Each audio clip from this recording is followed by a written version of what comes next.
Hello, hello, hello. So I'm just going to see if I am showing. So let me know if you're here and you can see me. Oh, it says I'm live. Okay. I'll turn my sound down so you can't hear me. So tell me if you can hear me. If my volume is loud enough. This is a completely new setup today, so we're hoping it will work all perfectly. Obviously it hasn't yet so far. Thank you for your patience. So tell me if my microphone volume is okay or if I need to go up a bit. Hi everybody, hello, you can hear me okay? Great. Hi Lizzie, hi Kate, hi TT, hi Renee, hi Sally, hi Cindy, hi Nikki, hi Vana, hi Linda, hi everybody, hello, thank you for joining me, thank you for your patience. Sorry I'm late. Slight technical hitch. Got my bag maker apron on as well, just in case I want to put anything like snacks in the pockets. I always think that's quite useful. Right, okay. Hi, hello, hi everybody. Tell me if I'm not loud enough and I'll turn myself up. In my practices I wasn't quite loud enough and I had to just turn myself up a little bit now. Hi, hello everybody, hello, hi. Hello. So I need your help before we get started. I need your help. So today I'm going to be cutting and interfacing for the City Tote from the Complete Bag Making Masterclass book, written by me. Let me see if I can show you the project. That's what we are making today. Or well, we're cutting and interfacing for today. Now I need your help. So I've got, this is my main fabric, and let me, hang on, I've got a fancy new setup now so I can change the, change angle, there we go. Ooh. So that's my main fabric, and this is my bits for the side,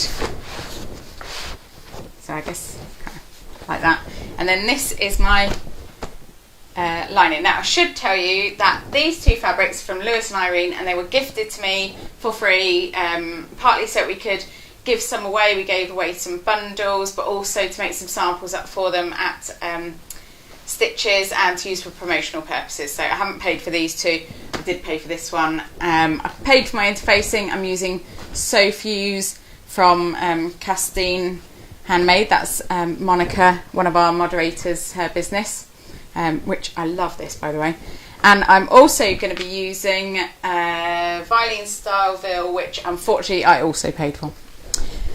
So this is how the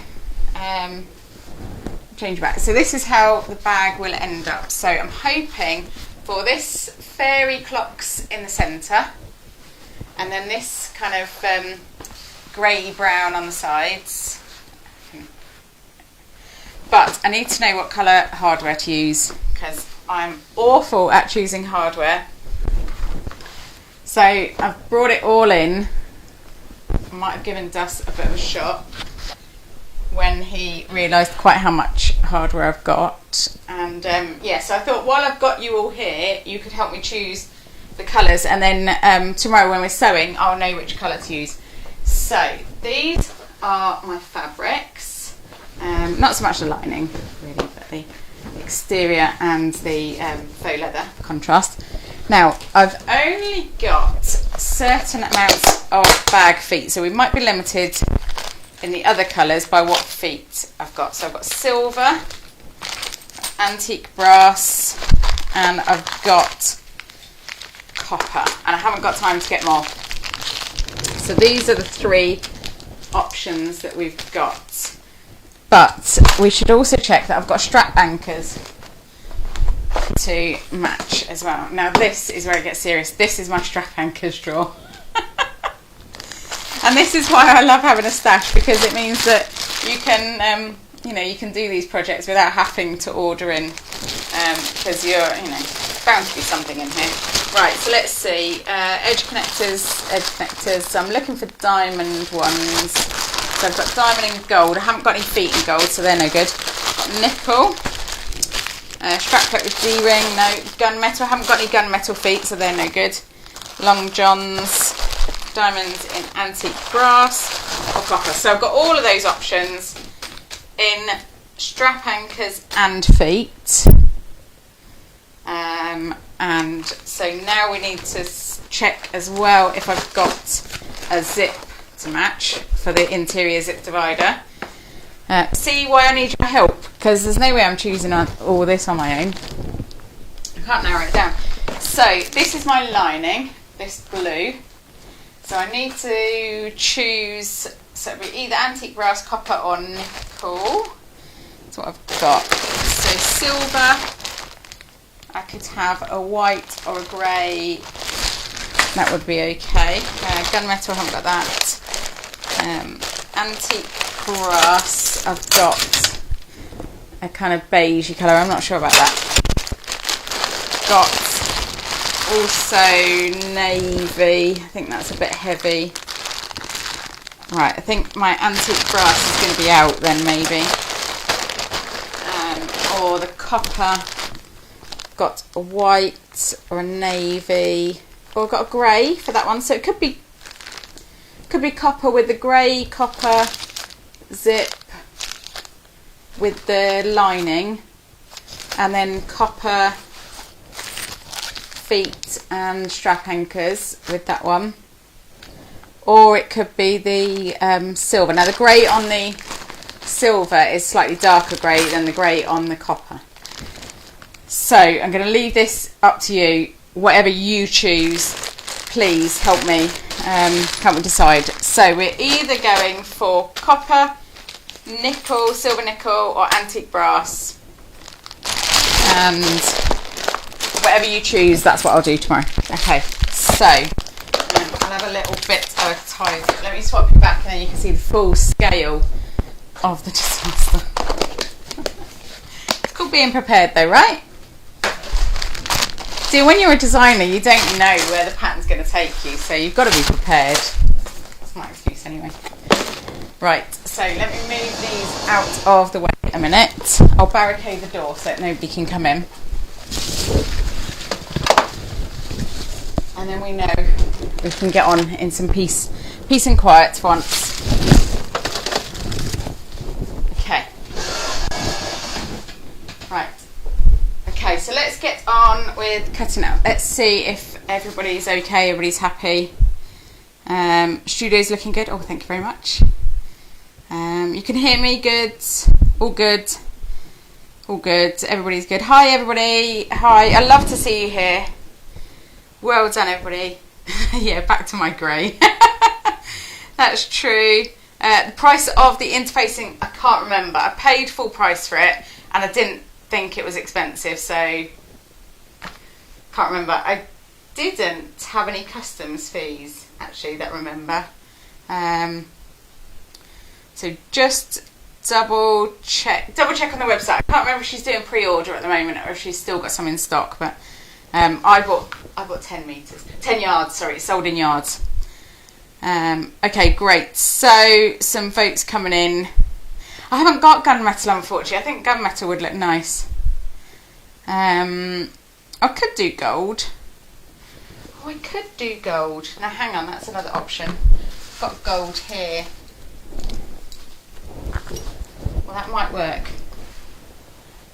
That's the gold with it. Don't know if that's a bit too pale, maybe. I don't know. We might be limited with the number of feet I've got because I've got gold for the one using the Ankara fabric that TT sent me. Right. Okay, let me swap you back so you can actually see me. Hi everybody. Wow, your comments are coming in. I can't keep up. I'll have to go back afterwards and have a look. And if I miss any of your comments, please give me a shout. Oh yes. Okay, so I've got my scissors. These are just my little snips. And my friend at Sohart, Rebecca, when we were on retreat, she gifted these to me. They're like little gunmetal ones. And I've just got a command hook attached onto my machine so that I can pull it off again if needed. So when I moved, I just took the hook off and left the base behind. And then you can just put your hook back on. And that comes off without any residue at all. So, right. I can't really procrastinate any longer, can I? I should probably cut out. Okay, so we are cutting the City Tote from the Complete Bag Making Masterclass, and I'm not going to tell you all of the dimensions for this because of the copyright restrictions that we've got with the publisher, but we'll cut out, and if you've got the book you can follow along. So what I like to do is I like to cut my interfacing first, so that's what I'm going to do. So I'll pop these all to one side and I separate those out. So I've got my lining, my exterior and my faux leather, and I've actually got more than the book says because I'm using what's it called? Directional. There we go. My print is directional, so I've got more than I need. And actually the interfacing is wider than the 90 centimetres that it says in the book as well. So I'll have loads of interfacing left over, and I should have plenty of exterior left over. Right. So if you've only got the amounts, the quantities specified in the book, or the quantities are on the left there, then start cutting in the order that it lists it in, so that you can make sure that you've definitely got enough. I'm going to cut my interfacing first because what I like to do is cut my interfacing, then fuse it to my fabric, and then cut around the interfacing, and that way I make sure that I've definitely haven't got any, I want to say squiffy bits, but I've always got squiffy bits anyway. But hopefully they shouldn't be too squiffy. Okay, right, so let's get started now. I should do the handles last, but because I've seen that Lynn is watching, and Lynn is always encouraging me to do my handles first, I will do my handles first. And I've already cut my side pieces when I was using my electric rotary cutter, and I didn't cut any of my fingers off, so I've got those ready. I'll talk about those when I come to them though, so as not to confuse things. And there's my pattern pieces, a little bit straggly now. If you've got the book and you don't want to cut into your paper sewing pieces, you can go on the David and Charles website, set up an account, and you can download those as well by PDF, so that you can use them without having to worry about cutting into your paper copies.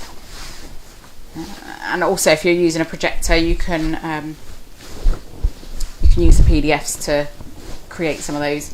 Oh, I've got loads and loads of interfacing here, haven't I? Look at this. So I ordered 10 metres or 10 yards, and I cut 4 yards off so that I could send 2 yards to 2 friends. And I've still got loads and loads left, and I've already made a bag out of it as well. So I could be using this for a while. Right, handles, okay. Now if you want to change your handles, you can, obviously, if you want to make them slightly shorter or slightly longer. Now these ones, the length that this is a kind of a carrying size, so you can put it over your shoulder if you've got a small build, or you can sort of hold it in your hand without it dragging on the floor if you're short like me. But if you prefer a slightly longer strap, take that maybe to 32 inches rather than 28, just to give you a bit of extra wiggle space. See the bag, it's quite wide actually, so when the construction is finished, once the lining is attached in, you would think that the bag goes like this, but it doesn't. It pulls in at the side, so the zip divider gives it a bit of a square shape almost. I don't know how I can show you that. So it sort of squares up a bit and means that this bit comes out. So personally I'm going to leave the magnetic snap off. I wanted to for the book, but they said that people like a snap, but I prefer it without the snap, or to have two, so one there and one there, but I'm going to leave my snap off because I think this is great. It's a great size for carrying files and things, but it is a little bit more square. So Just double check that I haven't missed anybody's comments. Hi everybody. Handles first. I know. Well, handles, see this is the thing, I haven't actually cut any for the other one yet. Maybe I should cut 2 sets. But yeah, alright, I'll get on with it. Anna, it's from the book Complete Bag Making Masterclass. Right, come on then, let's get started with the handles. So it's, I should turn this round. I've got the selvage here. I'm not really procrastinating on cutting my straps. Obviously I am. If you know me, you know I am. Hate it. I just find handles so boring. Although also very practical. So I'm just going to trim along the dots of the selvage as straight as I can. And that will give me one straight edge because I've cut it wonky on the other edge. It'll give me a nice straight edge to at least start from.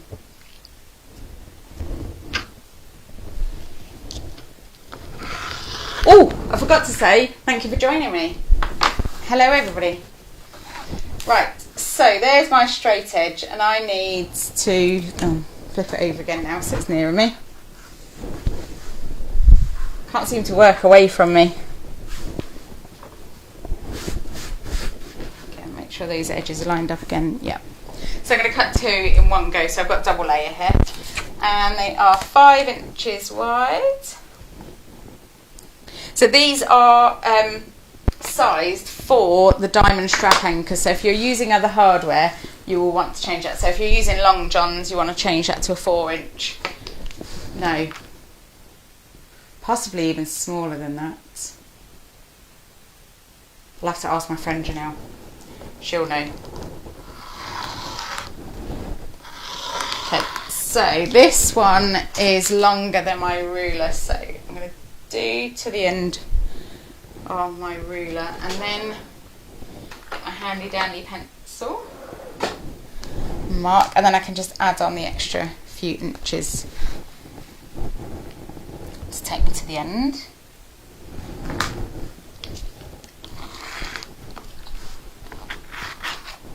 That's the hand. Hang on. Now usually for sew-alongs I cut my interfacing of fabric first before I even start, and then I just start with the sewing because my cutting out is shocking. It's really wonky. In fact, that edge there is wonky. Whoops. So I thought I could hide the fact that my cutting out is always really wonky. Not today, sunshine. Right, so there's one set of straps and we can choose. I think I might make those out of the faux leather. It does tell you in the book to cut them out of the faux leather.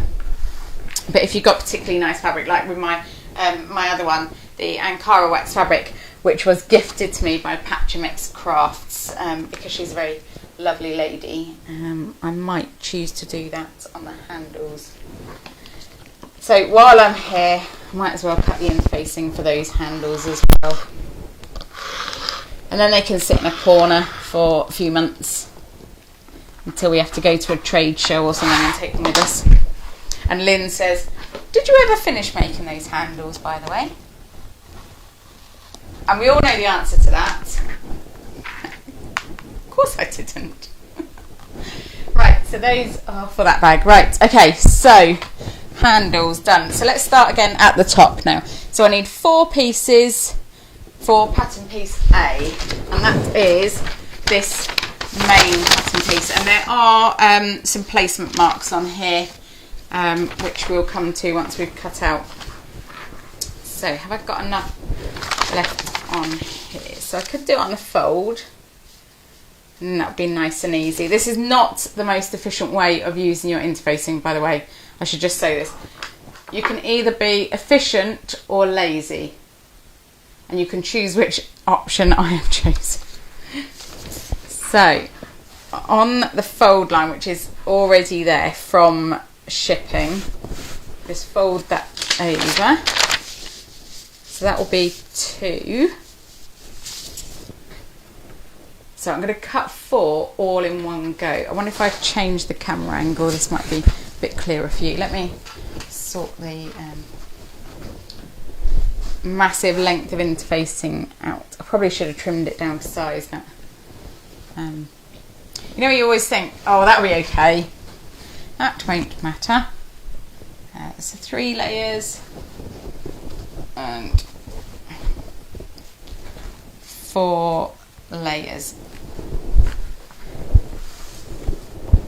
Well, that's really badly done. Okay. Now that's the professional, technical way of straightening out your interfacing, obviously. Give it a nice shake. So let me switch you back to the other camera, you can see. So I've got 4 doubled up layers. So this is the fold, this is the crease of the interfacing. So I've got 1, 2, 3, 4, and the interfacing crease, the centre fold crease. I'm just going to make sure those are perfectly lined up. And I may have discovered in this video why my cutting's always slightly wonky. Probably because I cut 4 at once. But you know, saves time, eh? I think there are certain bags where you need to be accurate, such as the gentleman's wallet or clutches, things like that. And there's certain ones where it really doesn't matter, and it doesn't really massively matter. So save yourself a bit of time and a bit of hassle. Cut them all in one. Now I would use my fancy pants new electric rotary cutter for cutting this one because it's quite a lot of layers, but it's quite loud, and I'm still a little bit scared of it. So, which I didn't say, obviously. So I'm just pinning the pattern piece in place. Help try and minimise my wonkiness. More dithering when I get to my straps, maybe, possibly, yes. I know. Handles first. Well, I thought if I didn't do my handles, then I might never do them. So, I'll turn you back so you can see me. Snack time yet. Absolutely. I haven't got any snacks. I had fish and chips for tea though. I said, "Oh, I'm working tonight. Got to, got to have tea." So I'm sure I'm missing loads and loads of your comments. So I'm really sorry if I've missed them. Yes, it is quite wasteful, but then I'm just going to patch it together afterwards on something else anyway. So. Okay. Or I'll have to design something really tiny. My next pattern will have to be really tiny to make use of all these tiny little scraps. Okay, ruler, here we go. And I'm just going to whiz along the edges using a regular rotary cutter.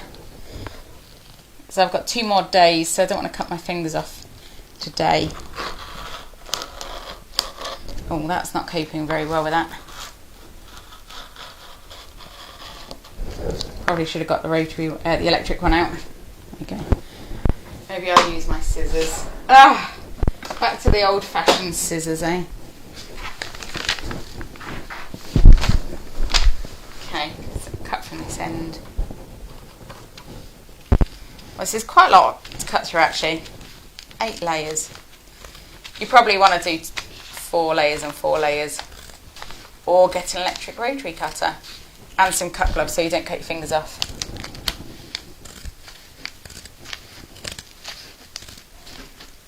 So I heard everybody's brought snacks. Are we sharing? Anybody got some snacks to share?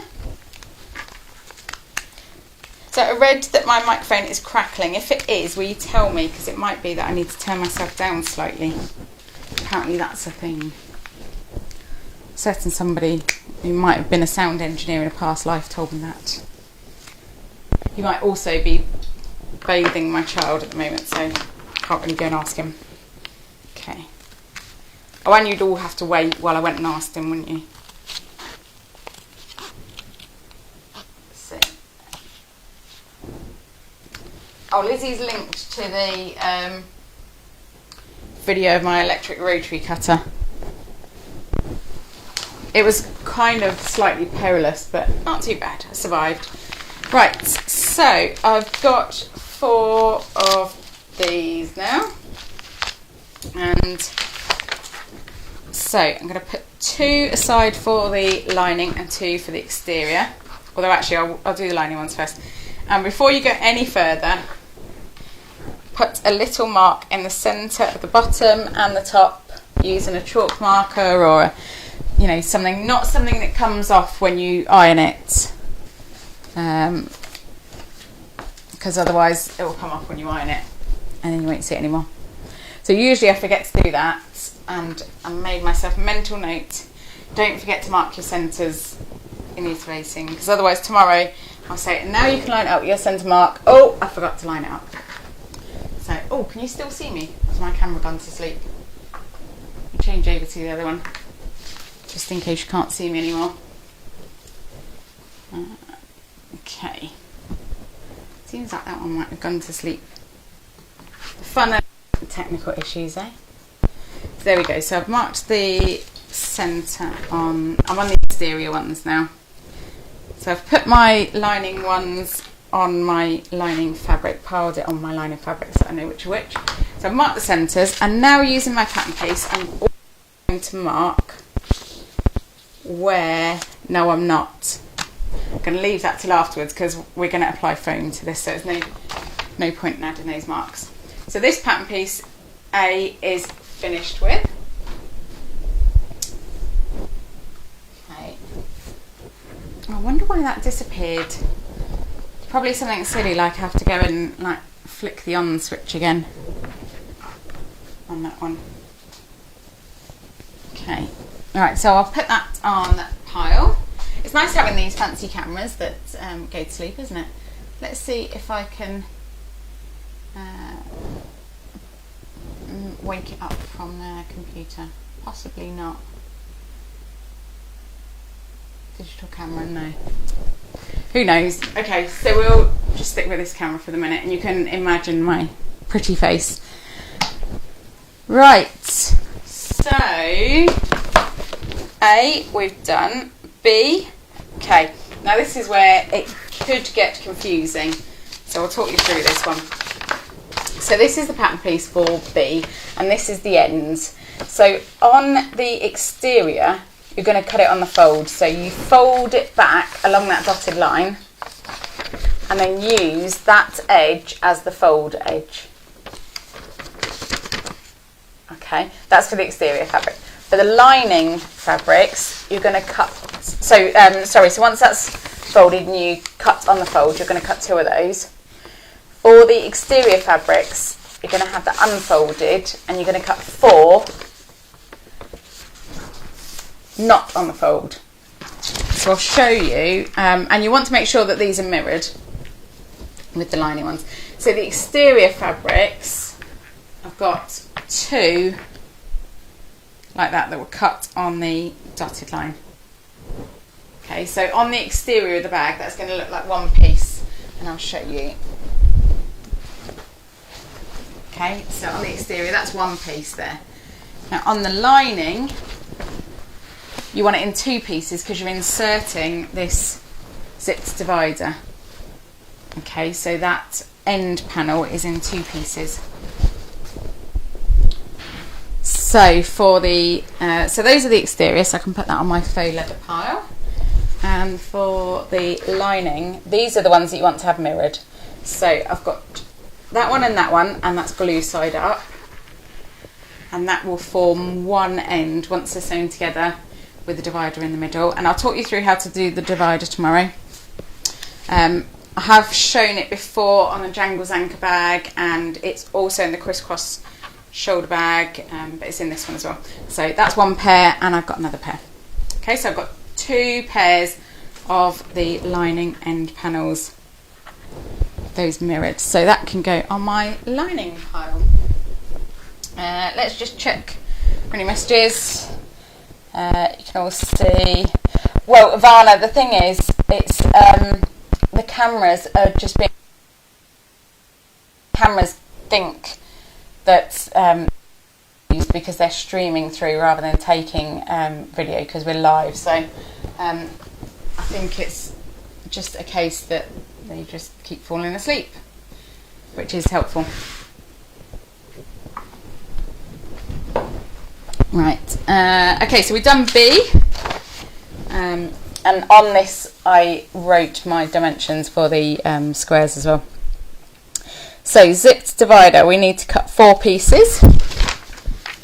So this is when I go through all of my odd squares and all of this wastage and see if I can fit anything onto it, and then think, oh Samantha, what a waste, why didn't you cut it straight to start with?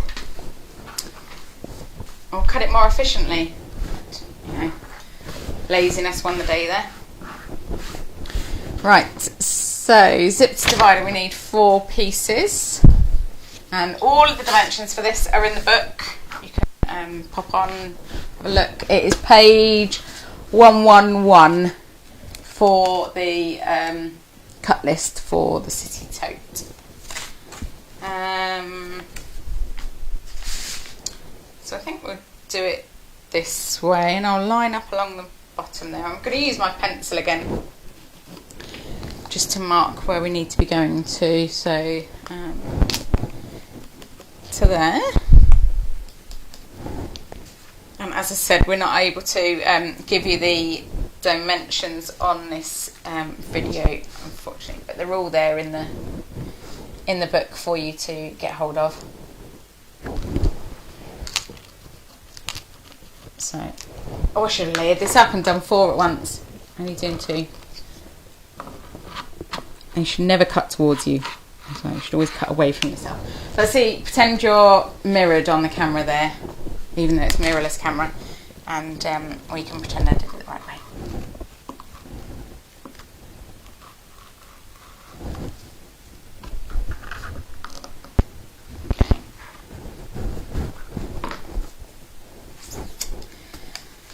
And we'll cut this side as well.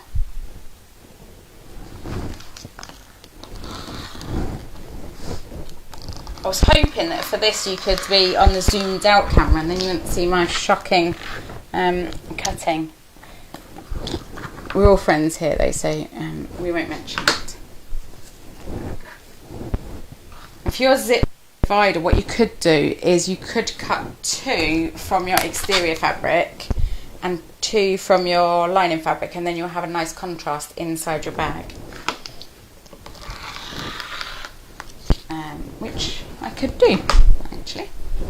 Right, so there's 2 cut, and I need another 2, so I'm just going to use this as a template and lay it on top. Let's see, oh look, that's such a lot of wastage. I might have to buy some more of this sooner rather than later, mightn't I, at this rate. Very inefficient. It's a good job the bookkeeper doesn't come on the lives, doesn't it? Okay. Smooth that out. And I'm just going to whiz along the edges of this as a template.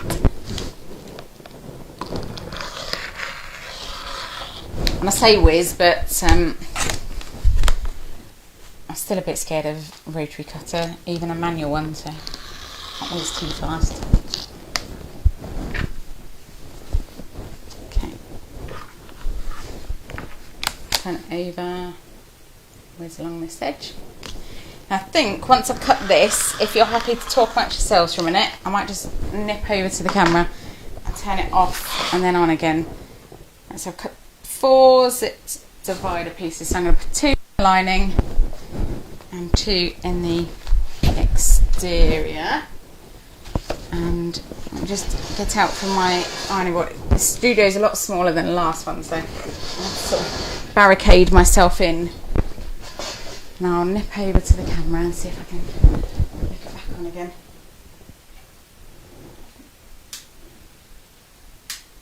Let's see if that works. Okay. Well, it's booted up, so we'll see how long that lasts for. Come back into my little den. Let's see if I can swap over to... Hello! Here we go. Okay, So it looks like it might be counting down to something. Who knows? And I wonder if you can see the little numbers at the bottom. Let's see. Yeah, you can. Well, there we go. How odd. Okay. We'll ignore those and pretend those don't exist. Pretend technology is great. Okay, so now we've done the zip divider. Now we need to do slip pocket and then the zip pocket, and then we're done. This is terrible. Terrible. I'm going to have to make some small bags or something to make up for that, aren't I? Right, slip pocket only calls. Also, maybe I could use some of these smaller pieces, couldn't I? Oh, look. Oh dear. Oh dear. I'm always more efficient when I give myself a certain amount, when I work out how much interfacing I need and I cut that exact amount. Because I know that I've got to fit it on there, so I probably should do that from now on. That might be like the new straps, my resolution. Oh gosh.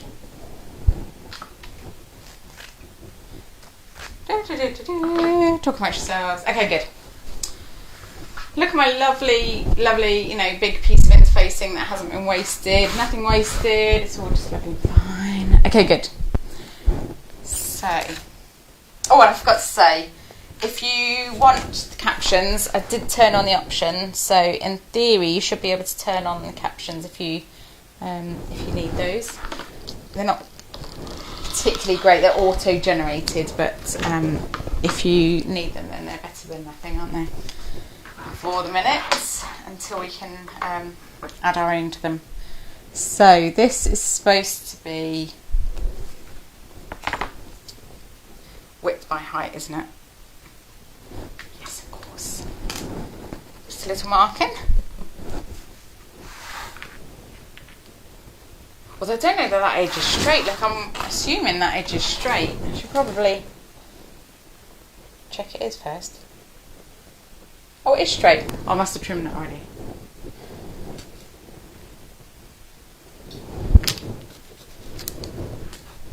Okay. It was very wasteful only cutting one slip pocket at a time when have been cutting 8 of the other panel. I guess you could cut more. Slip pockets don't tend to change that much, do they? If you make a lot of bags, you could just make a bulk of slip pockets. In fact, if you're someone who sells at craft fairs and you've got events starting up again, you might be sewing to make inventory, stock. I'm sewing to make stock now. So just trim the selvage off, neaten it up. Right, so that's a slip pocket, and you can choose again whether you have that out of your lining fabric or your exterior fabric. I'm going to cut that out of my exterior fabric if I've got enough left. So because my fabric is directional, I'm going to interface and cut the main panels first because that's what needs to be exterior, and then I'm going to go back, and if I've got extra, I can use it for my pockets and zip divider and stuff. Right, aha! Now is the moment. I can use this bit. So now I need to cut the bit for the zip pocket. And this method is the one where you have the tape hidden. So if you prefer to do an all-in-one zip pocket, the one where it's one piece, then you can cut one of those instead. Oh, I can't find my small ruler. It's what happens when you move to a smaller studio. See, you haven't got enough space for everything. Here's my big one.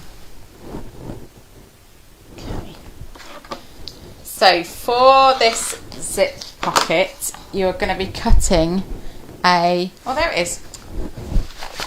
It's disguised on my ironing board. You're going to be cutting a facing, which is 1 3/8 of an inch high, and that's the same height for all zip pocket facings in my patterns, at least. I should probably line this up, shouldn't I? I'm really very bad at maths. Oh, I should probably cut the other way. Okay, 1, 2, 3. Okay. 3/8 of an inch. If it says that. It can't be right, can it? Oh, it is right. It is right, okay. Honestly, it's like trying to... Every time we have a retreat,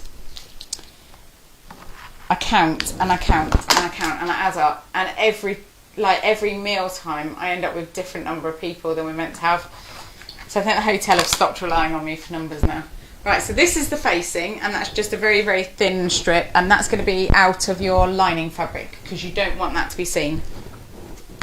So if you go wobbly or, you know, anything like that, that's not going to be seen if it's out of your lining fabric.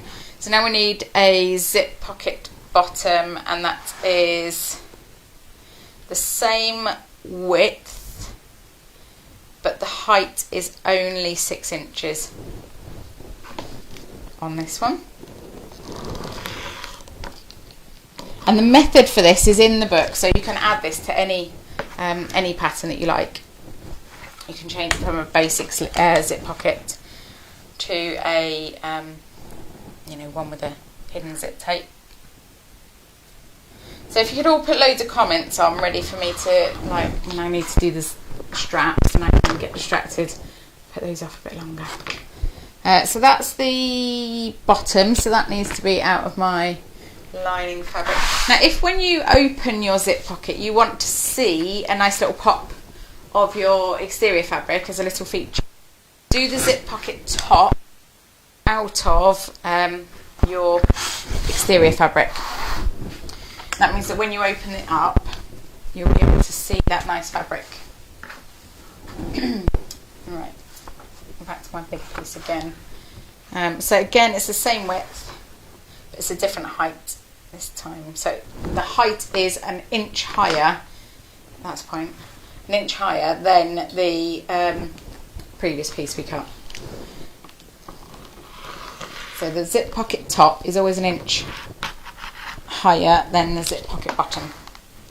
This method, and you can just adjust that depending on which bag you're making.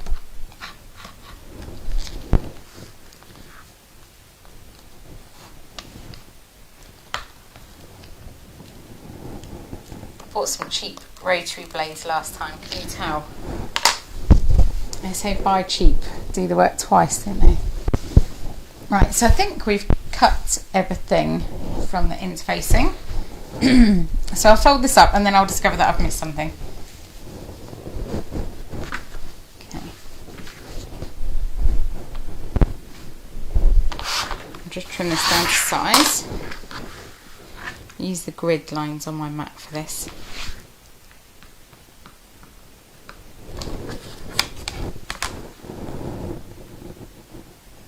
Just double check that I've got it the right way round. Yep. Okay. There we go. Oh, that wasn't too bad now. Right, so that's going to be my exterior if I've got it. So now I can put my ruler away for a minute and I'll double check if we've got any comments before I move on to fusing it. You can see my microphone looks a little bit loud, so tell me please if it needs turning down and I'll turn myself down. Oh, treacle pudding. Who's having treacle pudding? That's nice. The interfacing selvage is fusible, but it's kind of fluffy. I never use it really.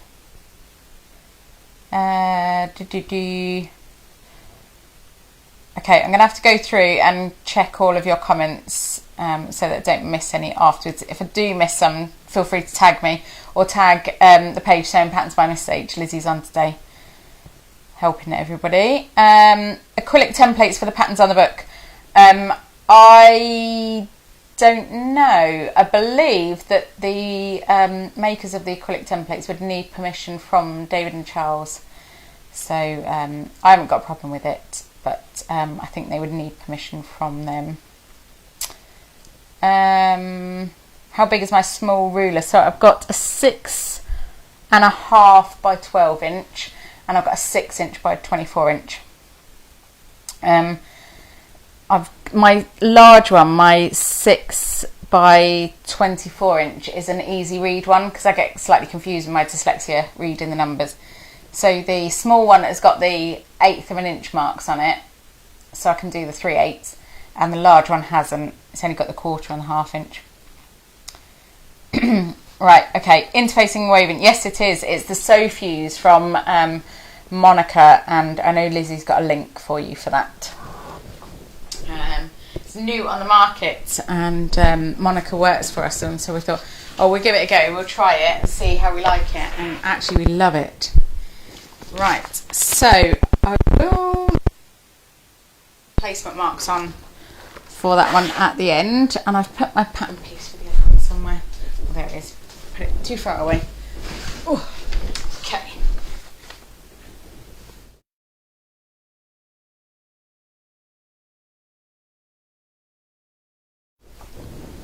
Right, okay. I'm going to turn myself down. Okay, so now I'm going to fuse my interfacings onto my fabrics, and I know you can't see me super well on that camera. Hopefully you can see me well enough, and once I've fused it I'll bring it back onto the cutting table. So I'm going to start with my faux leather because I have pledged to do straps first in this bag, rather unusually. And my faux leather is from the Yorkshire fabric shop, and so it's upholstery faux leather, but really, really, really super soft. So it fuses quite nice. It's got like a woven back to it. Just trying to turn it around so I can be most efficient with this. See, faux leather is expensive. I don't think interfacing is expensive, so I'd rather save my faux leather. So just give it a quick little whiz with the iron. Is the iron on? Yes, it is. Okay. Just add a bit more water. So the instructions for using this interfacing are on Monica's website when you buy it. So you can go on there. Oh no, it's slipping. Oh dear. I wonder if Lizzie can put together like a compilation of outtakes. I'm sure she can. But I don't know if she'll be able to get any from anybody else's videos. Only me. Only me who has these fun quirks, eh? Okay.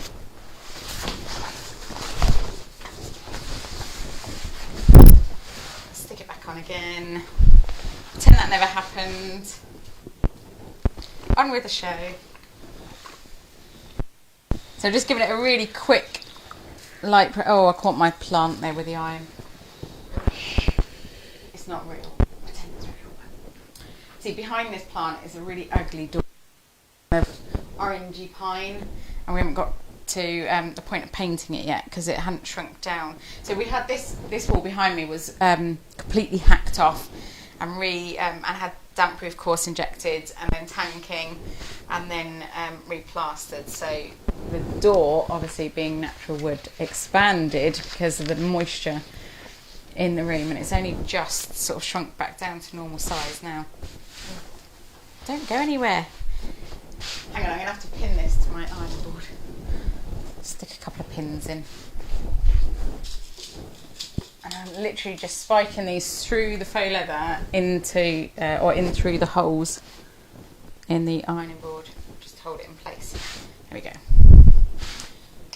Right, so now I can fuse my interfacing on. And this faux leather, it does need the interfacing really. It's too soft and it's too stretchy to not have interfacing on. And lots of people ask me about the mustard faux leather from my Day Tripper pattern.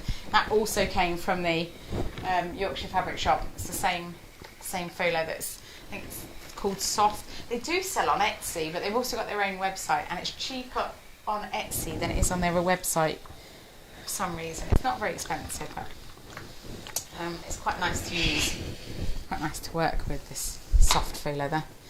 Right, so there's one, so I'm going to line up the second one right next to it, and if you can try and be accurate with lining up your ends, then you can minimise your cuts when you come to cut them later, because you can just whiz along both ends, and as you cut through the middle, you're cutting both edges, or the same edge of both straps at once. So try to be accurate with that at least, if nothing else. So I'm hoping you've all voted for what colour hardware I need to use, and you will tell me, and I will obey. Oh, I thought I'd lost the camera again then. It's funny. So I did various practices with the new setup in a testing group, and didn't have any problems with the cameras. So of course then you think, yay, it'll all be fine. And it's not, is it? It never is.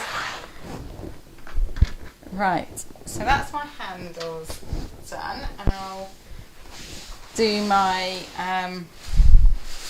let's try and be a bit more efficient about this. There's no grain line on this one, and really it doesn't matter which direction it's in, because I'm going to be adding foam anyway. It's going to take all the stretch and all the drape out of it. So really it doesn't matter. I'm just going to put these on however they fit best.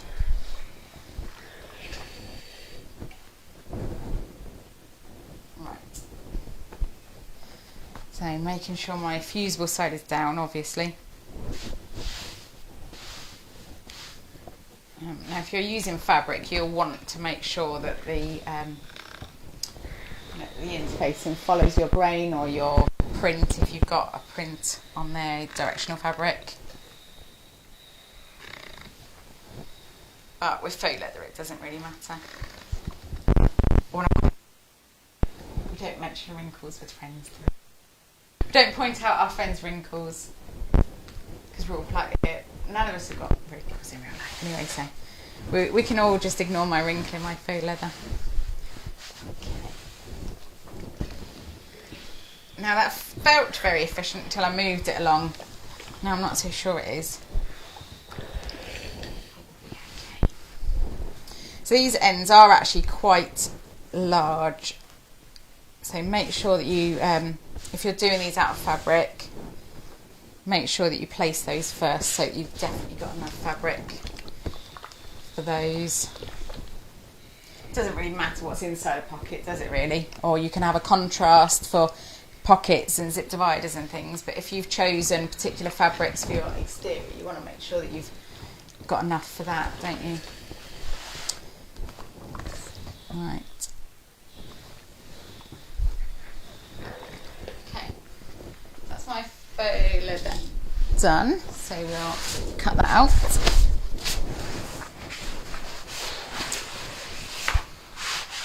If I move this over to the ironing board, I can swap camera and you can see a little bit better then what I'm doing. So, it's also big, isn't it?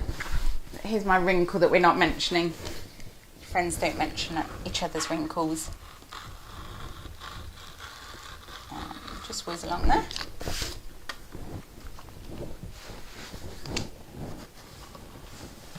Whiz along there. If you've got cork or wax canvas or something, you might not want to interface this. You might want to just go straight for the foam. And you could substitute the foam for something like Decaville, but Decaville is a lot more expensive than foam, and foam gives it a nice sort of soft yet firm feel. So I like to use foam on this one.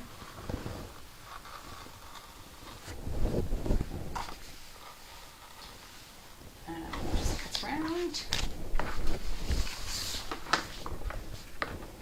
Oh, we'll all know that my wrinkle's in there, won't we now? If you get peel a bit back and fuse it on. Oh, I've missed a bit there.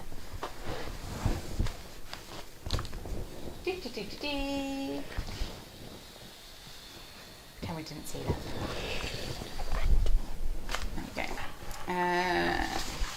So I'll cut these straight. Oh, I've cut those straight bits already, and then we'll whiz down.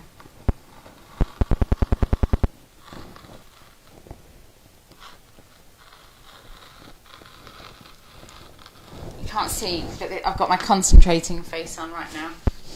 Concentrating a lot. So that's one of my ends, and I will put that there. Do the other end. Oh, I've missed a bit there as well. I don't know how I managed to do that on the ends. The edges of that. Who knows? Oh, I've cut a bit off as well. Gosh. If you find that you're not very straight with cutting out, stick with me. I'll make you feel much better. You'll feel great about your cutting out by the end of it. And I could even pretend that I'm just cutting out a bit wonky to make everybody feel better about their wonky cutting. But that's not true.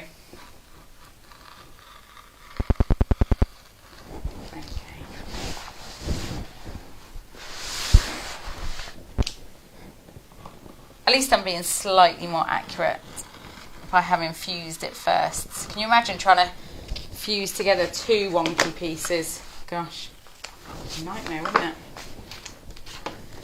And as well, I like to think that I could be more efficient with my fabric if I fuse and then cut around the interfacing.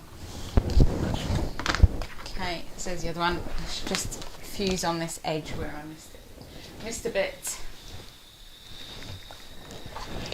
Okay, so that's both my end.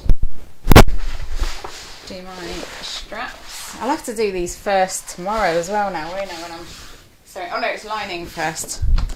Well, that gets me off the hook a little bit, doesn't it? Okay.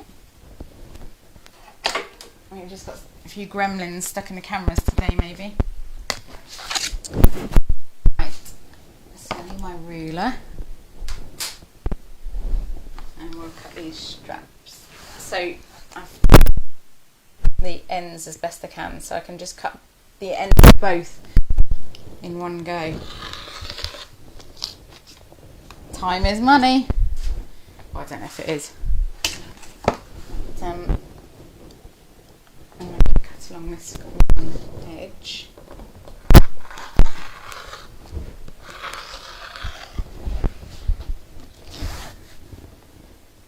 And if you're adjusting, make sure to always put your safety capture on. Because safety never takes a day off. Don't want any fingers cut off. And then you can let me do the end, both of these first. Cutting both ends in one go. Okay, and then that piece is extra. I can cut down the centre line then, and that will cut this same one edge on both handles then. And I'm using handles and straps interchangeably, but they're definitely handles on these ones. It's not a long strap, although you could add a long strap if you prefer to wear bags over your shoulder. Or if you're particularly tall, you'll definitely want to change the length of these straps. I think I am particularly not tall. So these are definitely going to be a little bit shorter for you. There's one handle. I feel like texting Lynn, although I think she's probably here. Texting her and say, Lynn, cut my handles. Okay, they were second, but I've done them. I just think handles are so boring. They're just straight lines, aren't they? I made a quilt once, and that had all straight lines, even though it was a herringbone kind of design. And I found it so boring because it was all straight lines. So I think I need a little bit of peril in my life, a bit of dangerous curves. I think keep me interested. Right, so that's the other handle done. We can go back, and I'm just going to have a little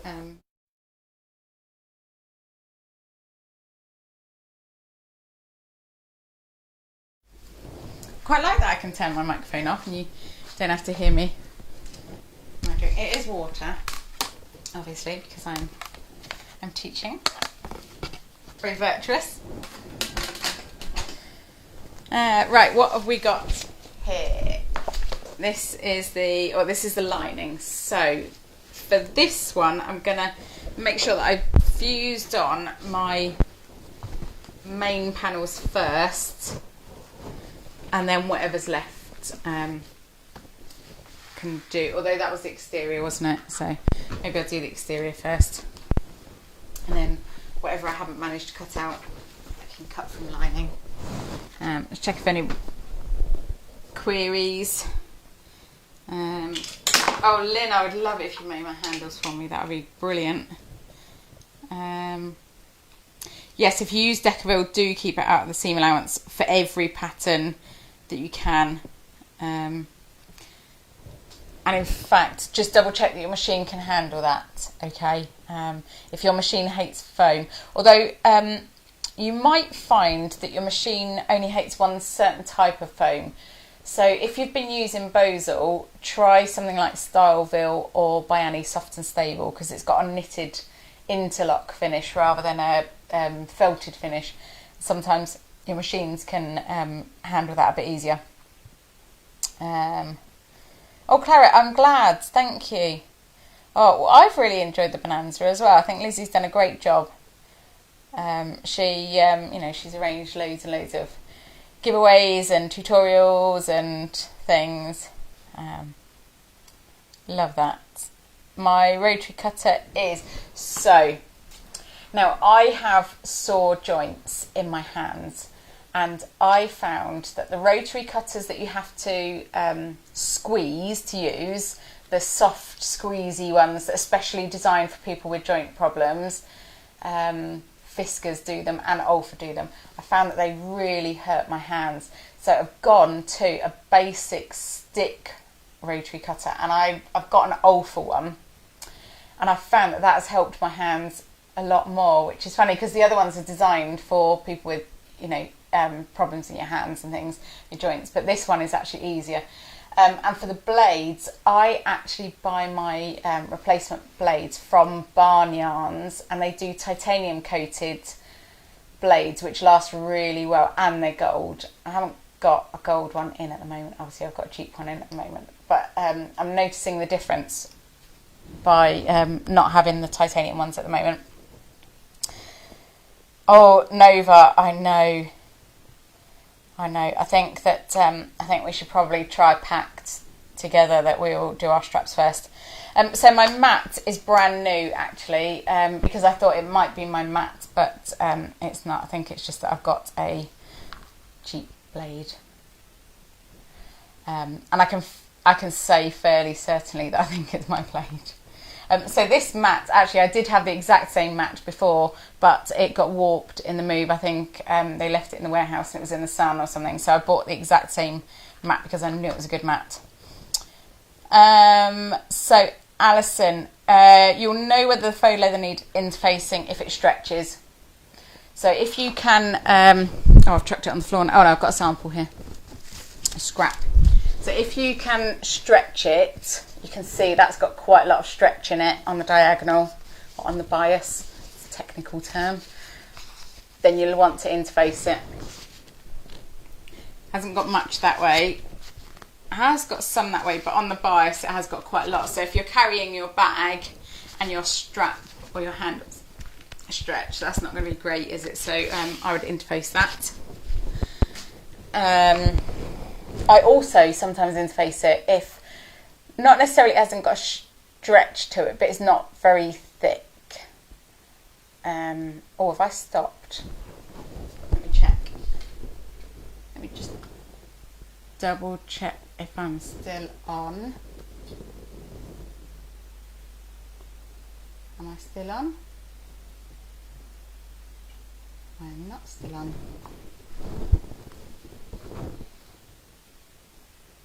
Oh, I am still on. Okay. Do not keep your snacks on your cutting table. Yes. No, don't.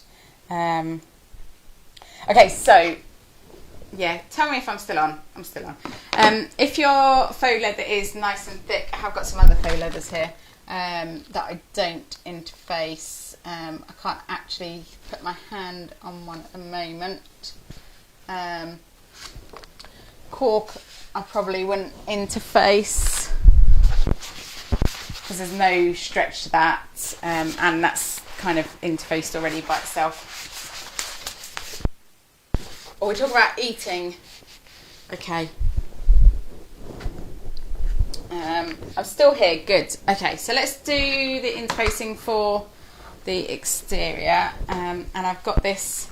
This is called Fairy Clocks. And I love the Lewis and Irene cotton. It's really, really soft to work with. And I should just confirm again that this fabric was gifted to me. Right, now there is a right way and a wrong way to this one, so I better make sure I haven't got it upside down before I interface. I have got a little video on, I don't know if it's on YouTube yet or if Lizzie's still working on it. I'll show you how to do, and you can use your interfacing to make sure that you are pattern matching. So I think this might actually be multi-directional. Is that? Yeah, it is. Oh, good. Okay, that's not too bad then. So I'm just steam ironing my fabric before I apply any interface into it to make sure it doesn't shrink. And I'm going to fuse these main panels first. These ones. Just to make sure that I've definitely got enough exterior for the main panels, the most important ones. So I'll fuse those on first, and then if I've got enough, I'll do pockets and dividers and things.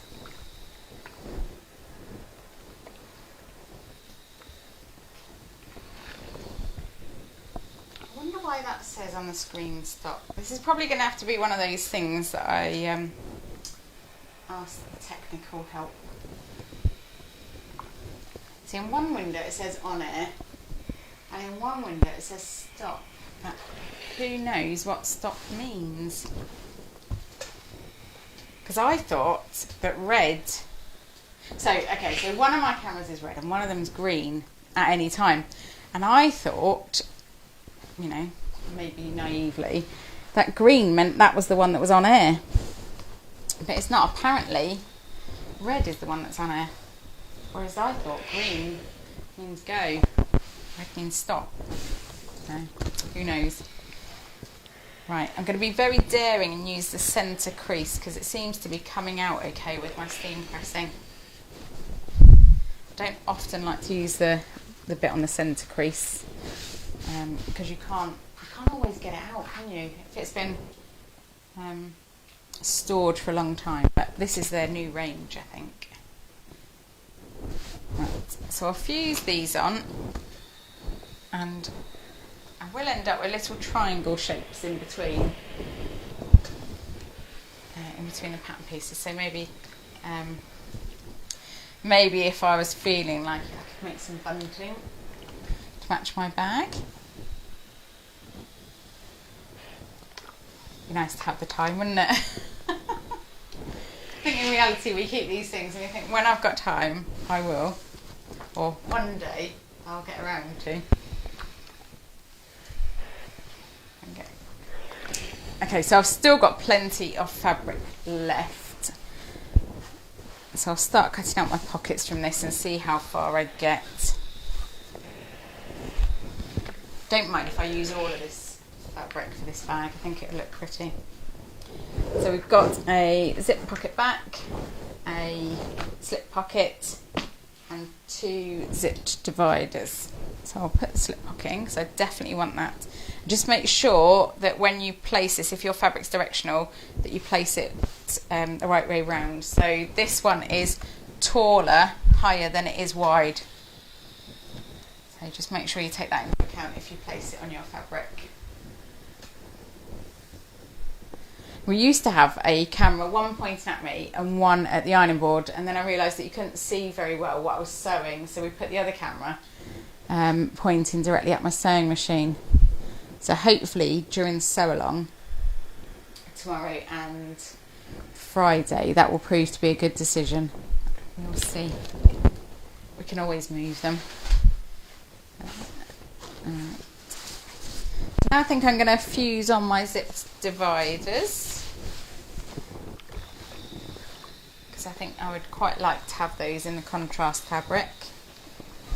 And I'm only doing 2 of my zip dividers in contrast fabric, so those 2 will be the outside of the zip divider, which you'll see inside the bag, and then the other 2 will be inside the zip divider, inside the bag.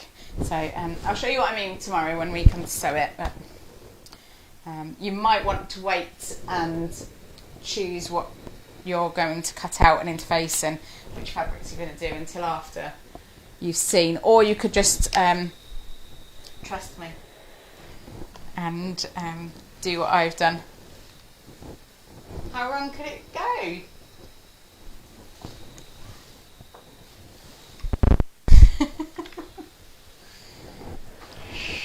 Okay. Right. See, I like a bit of company for cutting out, actually. I don't know why I've not done a sew along where I've done the cutting out before, because cutting out is so boring, isn't it? Nice to have a bit of company to do it.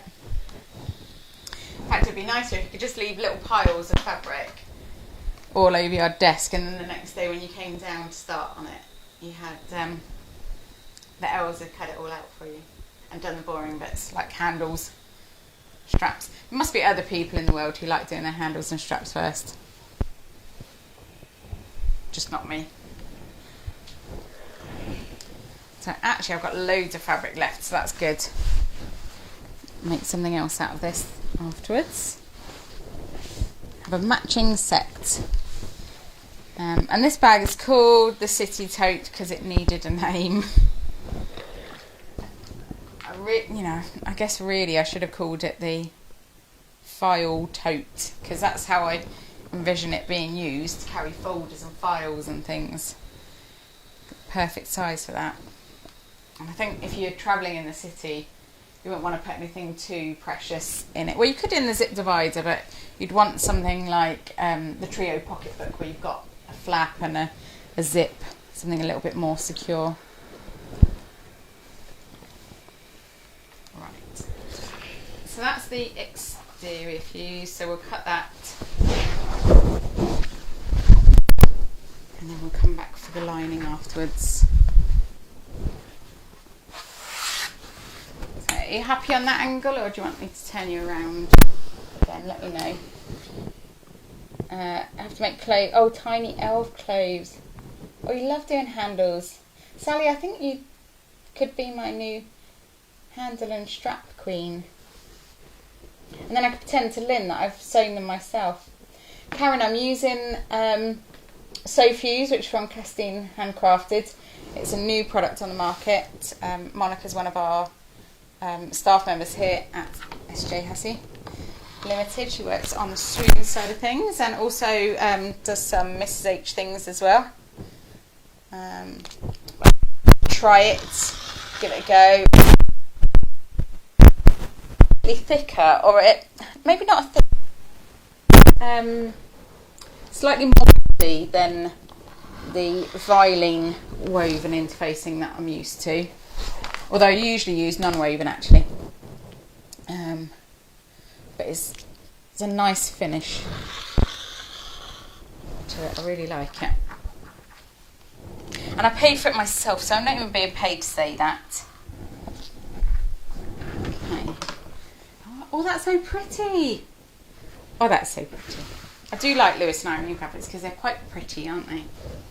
So this is the point where I get distracted and just have a little check to check it all looks pretty still. So that will look, yeah, I think that will look nice. Great.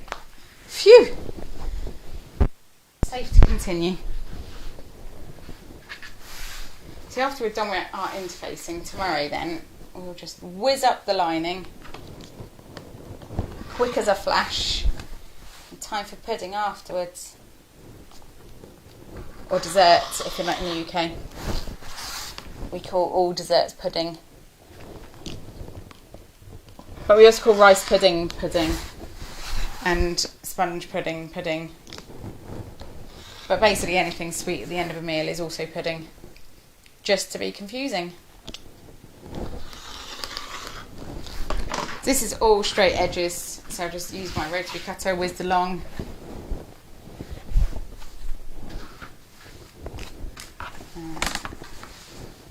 Do this last one, is that going to fall off? It might fall off. Let's put my phone there. That's pattern weight. Oh, hang on, I've got pattern weights, I think, somewhere. Probably use them. Yeah, here we go. I'm glad you can't see the mess in this drawer. We'll just blame it on moving. Look, I've got proper pattern weights from Janome. I'm sponsored by Janome. They give me my sewing machine in exchange for helping other people and talking about my machine and giving them feedback. So they sent me some lovely pattern weights. I could use these. There we go. So they're a bit scratched because I keep gathering them up like they're, you know, the chocolate coins you get at Christmas. I keep gathering them up like that. They're not. Okay. Finally fulfilled their Christmas destiny. Oh, I haven't cut anything yet. Got distracted, didn't I?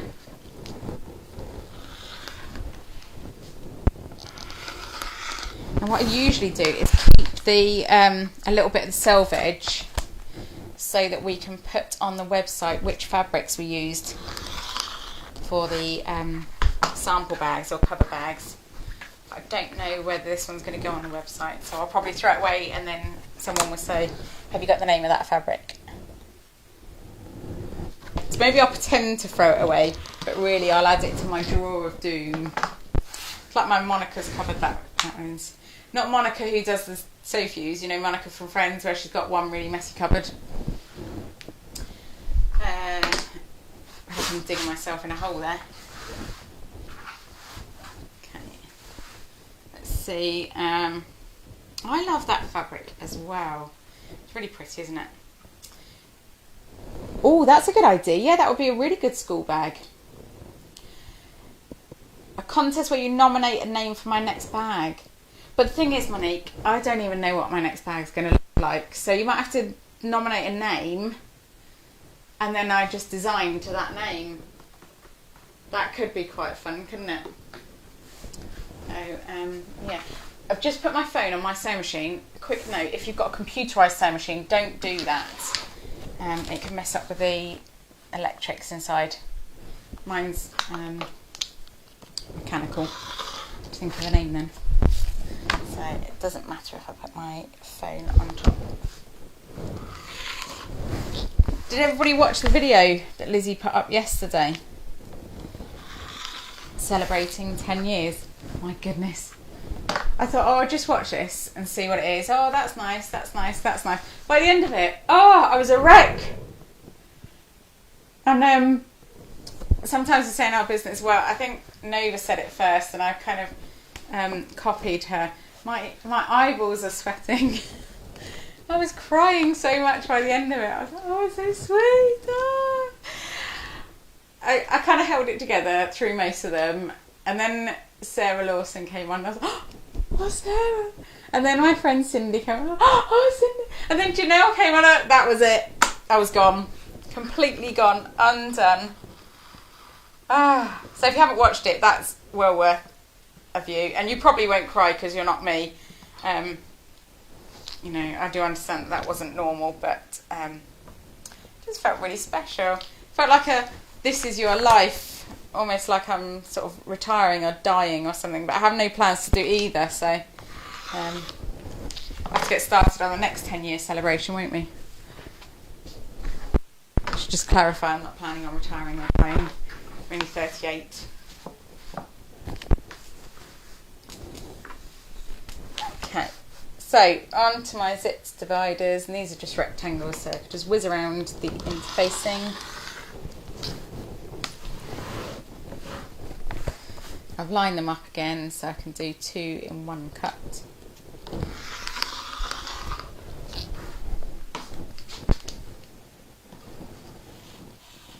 can hear some giggling upstairs, so Bedtime's going well.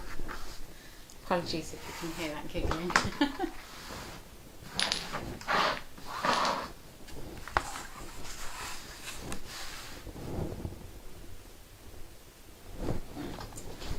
Oh, it's still attached. Okay. Goes along the top there. Fold that up. Oh, I've got quite a lot left of that, so that's nice. Can make a matching something or other with that. It's very springy. Although I suppose because it's got the sort of greens and the golds in it, could be quite autumnal, couldn't it? Right, nearly done, and then we'll be on the lining. Thank you for being with me, spending time with me.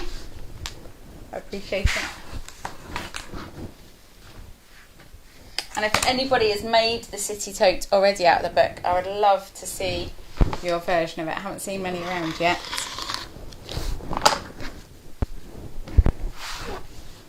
Okay. So that is the interfacing for the exterior done. Need like a ruler hanger table or something, can I?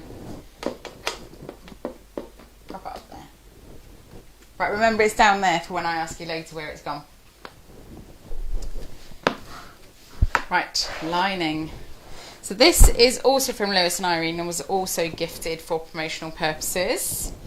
And this is, I want to say it's bumbleberries, but I'm not sure if that's right. Let me find the thing. Oh, it's bumbleberries. There we go. So this is bumbleberries. I wonder if it says the colour. This is colour Peaceful Blue.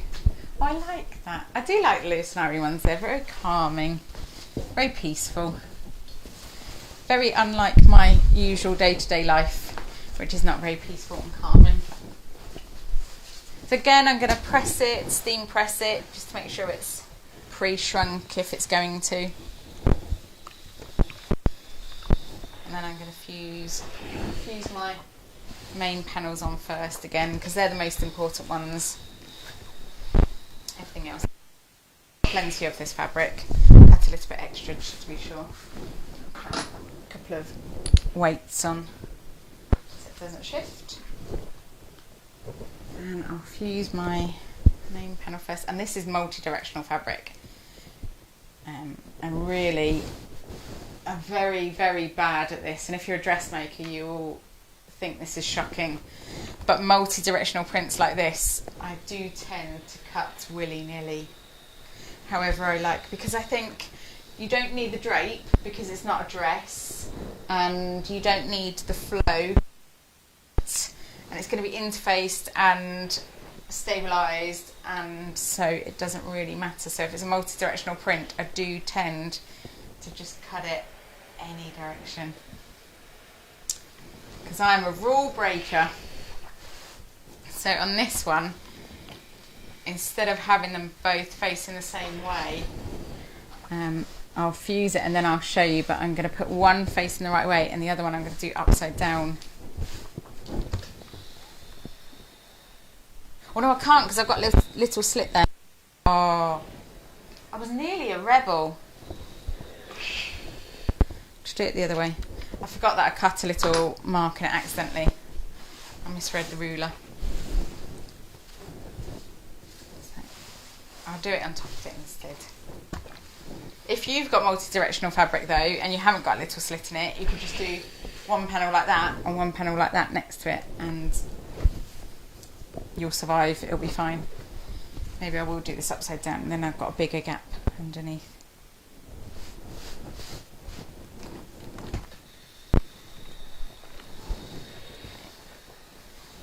It fuses on very nicely, this does. Had a steam press, it would probably fuse quicker.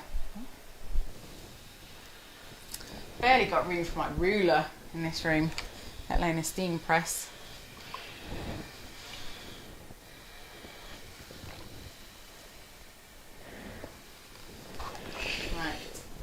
that's my main panels. Let's see what else I can get in this gap around the slit. I've cut, so my zipped dividers, will they fit in? Oh yes, they'll go around it nicely. Very good, okay. Glue side down will probably be helpful at this moment. Pull that along. To go and have some food or find another snack, get a bucket of gin, come back, you can watch the rest of us. Later you can rewind it, you can watch it back, you can watch it another time, you can watch me while you're making packed lunches or breakfast, or if you can't sleep, put me on. Don't know how good I'd be for getting people to sleep. Might be quite good if it's interfacing. Interfacing is quite boring, isn't it? Maybe don't watch the electric rotary cutter video if you wake up in the night and you can't get back to sleep. That probably won't be so good. Right, so I'm just patchworking these pieces onto my lining fabric so I use as little as possible. Because this is a nice lining fabric, will go with quite a lot of things. Not really a busy print. It's like a interesting neutral, I guess. If I was on a sales channel, which I'm not, for some reason they won't have me back anymore. Can't think why. I'm sure I was helpful. Wasn't mischievous at all. Right, so what have we got left? We've got one zip divider and the lining panels, so we'll fit those in where we can. I've got loads of fabric left anyway, but just trying to be frugal after my waste with the interfacing. Some people like to block fuse their interfacing to their fabric before they cut out, which is even more wasteful but does save a lot more time, because obviously you haven't got to worry about cutting everything out. Let's I'm doing this to avoid the tiny little slit that I've got. I'm cutting my fabric.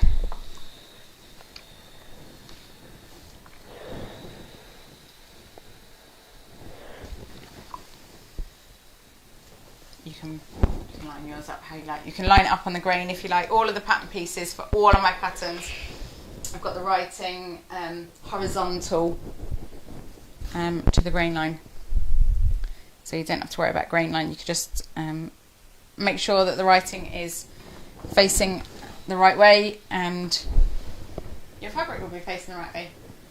Easy peasy, lemon squeezy.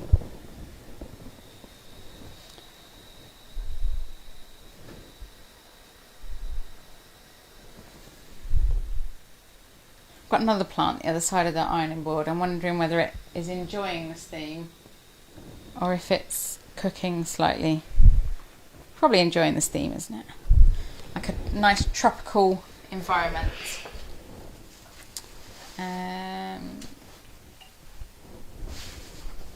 Right. It probably would have been more efficient to line them up straight now.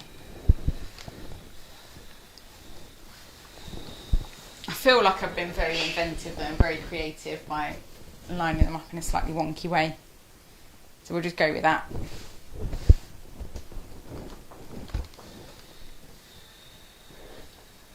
I've yet to find a patchworker in Cornwall who I can offload my bigger scraps to. I'm very lazy. I don't like to use scraps usually. I'm not a quilter, I'm not a patchworker, so I haven't really got any use for them. So if I can find somebody who makes quilts, that's great. I can just them all of my bigger scraps. Nearly done. And then we can add the foam, add the pattern markings, and then we're done for today. I'll see you all tomorrow. Now, you don't have to get your pattern pieces done ready for tomorrow. You don't have to get it all cut out and interfaced. You can, you can work that your own pace. You can pause me, you can rewind me, come back another day. If you want to sew along, then you can have them ready for tomorrow.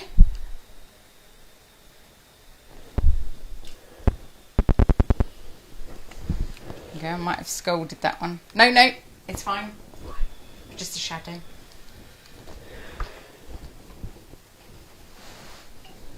Okay, last piece.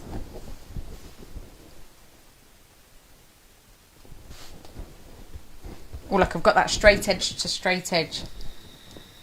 Feels very efficient when you do that, very satisfying. Like you've saved yourself lots of cuts. Actually, I think you've only saved yourself one cut. But feels good, doesn't it?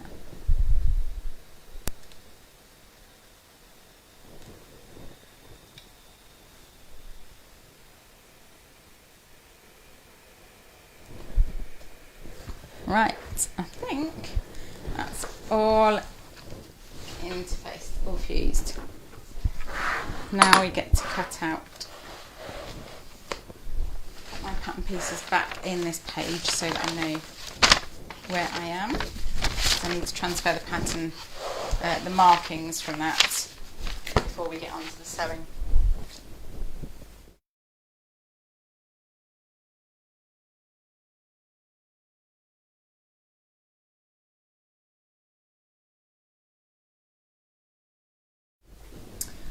Right, so let's pull this fabric over. I can use my pattern weights now. I found them again. Forgot they were there.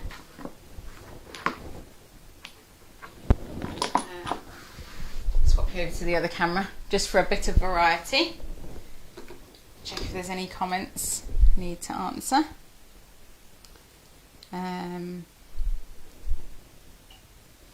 Oh yes, I just use a regular iron, and actually this iron is very cheap. It was only, oh let me swap you back like I'm talking to you and you can't see me. So Penny, this iron was £20. It's the Morphe Richards Breeze, and I've got it in 2 colours now. I did have it before, but I dropped it accidentally and it smashed. But it's the best iron I've ever had. Cheap, so it's only £20. Gives out a lot of steam. It's not too heavy, it's not too light. Gives out a good shot of steam. That's why I like it. And I've had more expensive irons and I've had cheaper irons, and I just keep coming back to the Morphe Richards ones.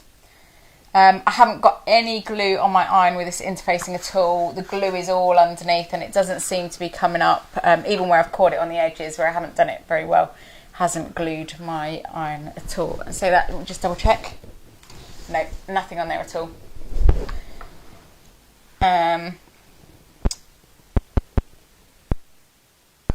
Now Sally, I'm not sure if it does save time, but I like to think it saves time.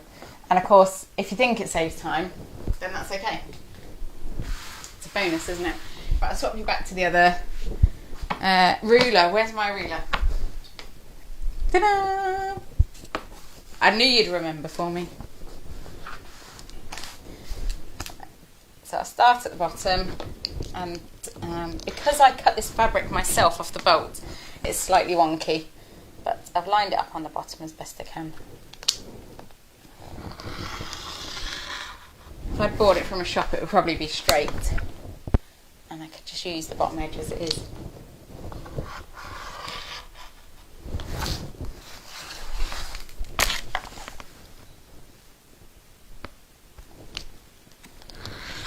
I don't think I've used a pale blue for lining before.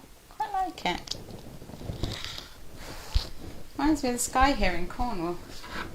Not very cloudy, which makes a change. Yeah, I like that. It's very pretty. Right, so I'll put that to one side. Oh, hang on, a bit fuzzy on the bottom. Trim the bottom edge off.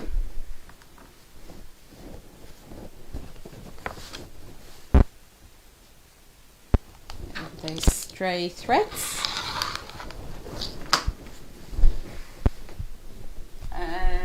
Let's keep going on that edge.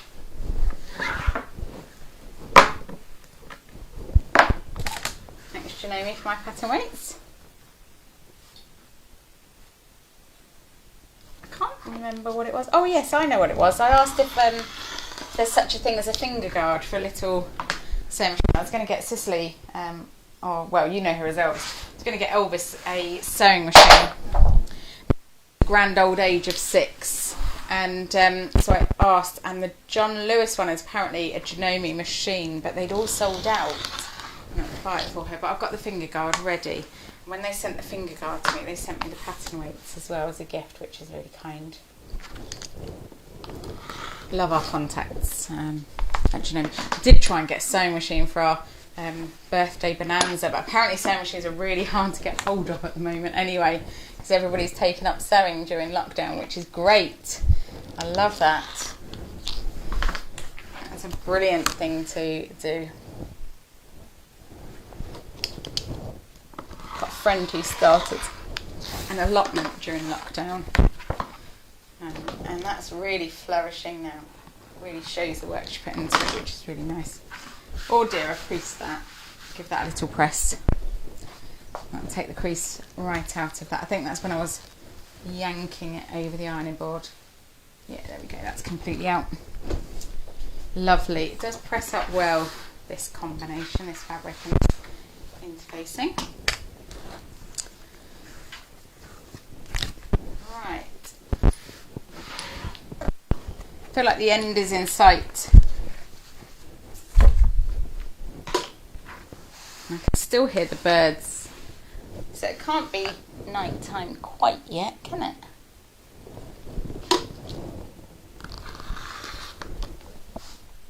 So I hope everybody's voted on which colour hardware to use. I'll go through and follow your commands.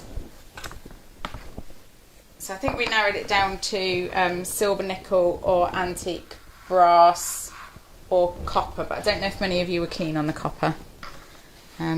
Gold would also look nice, but I don't think I've got enough feet because I'm using the gold for the one that I'm making with the Ankara wax fabric.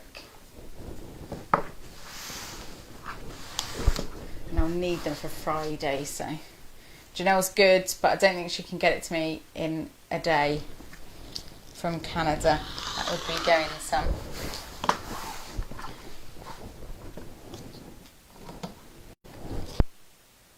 That's the zipped divider. I don't think I need these weights. No, I've dropped one on the floor already.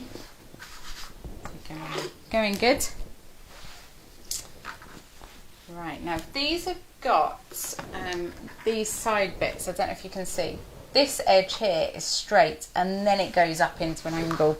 So as you're cutting these, make sure you try and keep that straight edge. You'll need it when you come to sew it to the fabric later. That's sort of the seam allowance there. So don't be tempted to cut that off.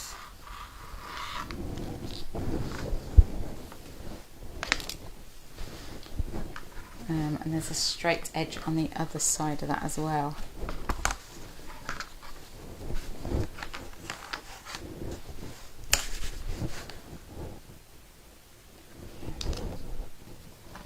These have a nice big table as well, which you don't realise the things you've got until you haven't got them anymore, do you? Although this cutting table is plenty big enough for my usual activities. I'm usually hefting 6 yards of interfacing.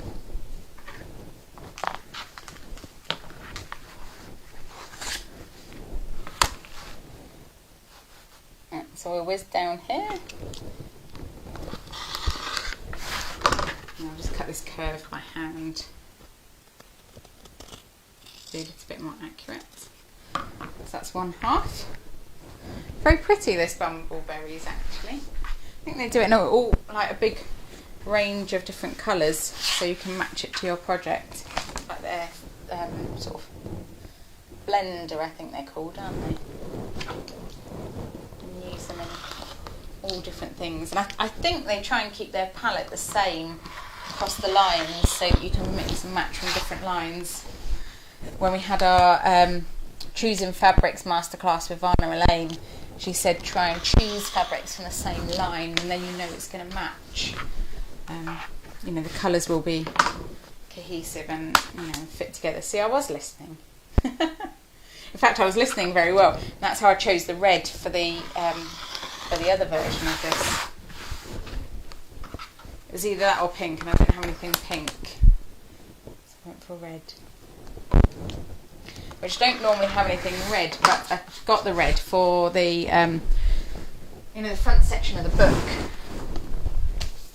In here about because we start on orange. If you've noticed in the skill builder section, in the technique section, we start on orange because I don't like red. So I chose reds for the fabric section. So I've got the cork there.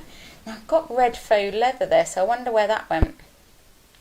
I wonder if I used it or if I sent it to someone or gave it to someone. It's very likely I did either or both of those.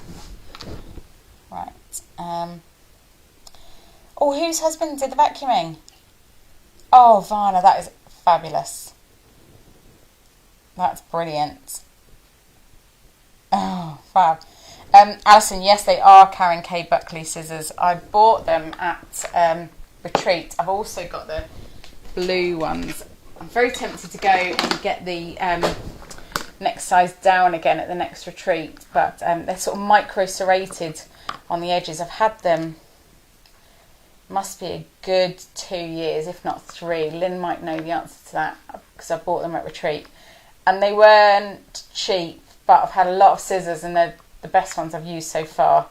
So I bought Gingas because that was the craze, wasn't it? Or that was the, you know, the most popular one. And I just found them so heavy in my hands. As I said, I've got bad joints. I found them really heavy. So then I tried Kai from Japan, and they were good, but they didn't fit quite so nicely in my hands. So again, my hands ached as I used them. Whereas these ones have got like a rubbery sort of handle to them. So I do like them. I think I've talked myself... Ooh, nearly lost it then. Talked myself into getting the green pair now as well. Only I could do a live and spend money on my live. But yes, well spotted. They are.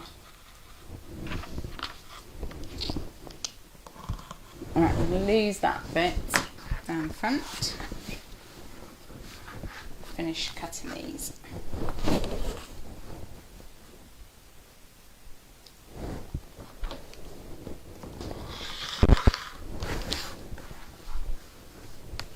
There's along that second edge. I didn't manage to line that up very well, so I've got to kind of do 2 cuts there.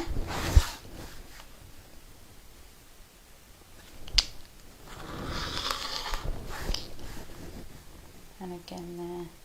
As you can see, these are all over the show on my fabric because it's not directional. And I just save fabric by doing that. I'm sure if you have got proper training or you're a dressmaker, you would be horrified at that. I think it's alright for bags. You don't want a bag to drape anyway, do you? You want a bag to sit nice and firm, sturdy.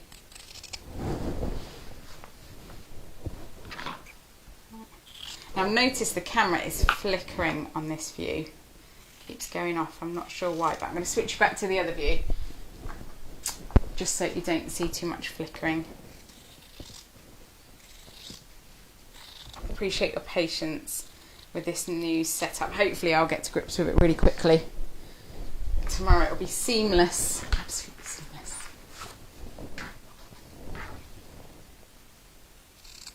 And if not, we'll just what do they say? Just style it out.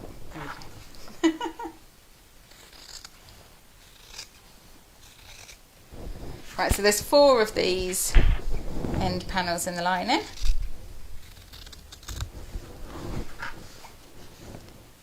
With the curve, and that's purely and simply so that you can put that zipped divider in.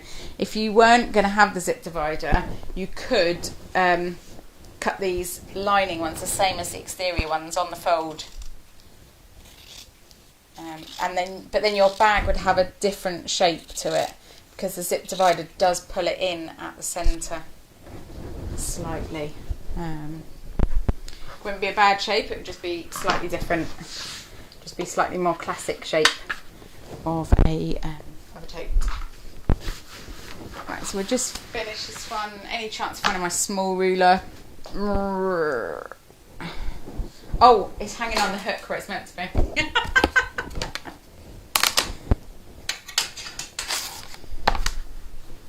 Right, so I'll also need to find a zip for my lining pocket, which I'll probably go for blue to match. I've got plenty of blue zips. Where's the blue?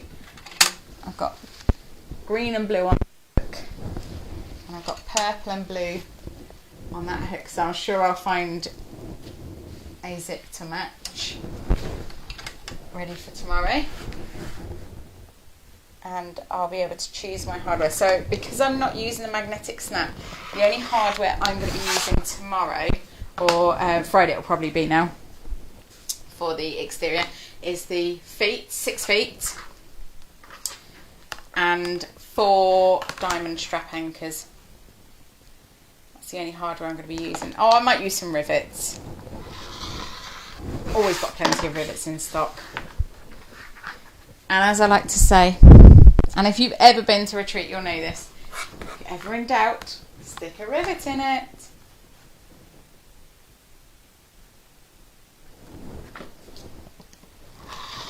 Right, last piece. Excellent. So all of these pieces of lining we'll use tomorrow, so they can all be put to one side for now. And the exterior pieces that are actually lining, so the zip divider and the slip pocket and the back of the zip pocket, they can all be put to one side because they're actually lining. Put those on that side there, ready for tomorrow. And my handles, put those to one side, ready for Friday, because that's exterior. I'm not putting it off, it's just, that's how it's written, you know. Can't blame myself, except I wrote it, so I can blame myself. So these are the only pieces that need stabilising, so I'll stabilise those and then we'll finish for the day. So I've got my 2 exterior main panels, these are panels A, and I've also got my 2 exterior faux leather panels, end panels these are called, so that's exterior B. Could have that the wrong way round, but I think I'm okay. I think I'm right. So I'll just give these a little press where I've folded them up there, they're a little bit creased. And my steamer's nearly run out, so just holding it on a little bit longer. And in fact, I'm not even going to move that, I'm just going to leave that sitting to cool down for a few seconds just to help it stay flat. I find if you move it when it's warm, you can sometimes set the creases in, can't you? Or create more creases. Right, so let's check if there's any questions before I get my stabiliser out.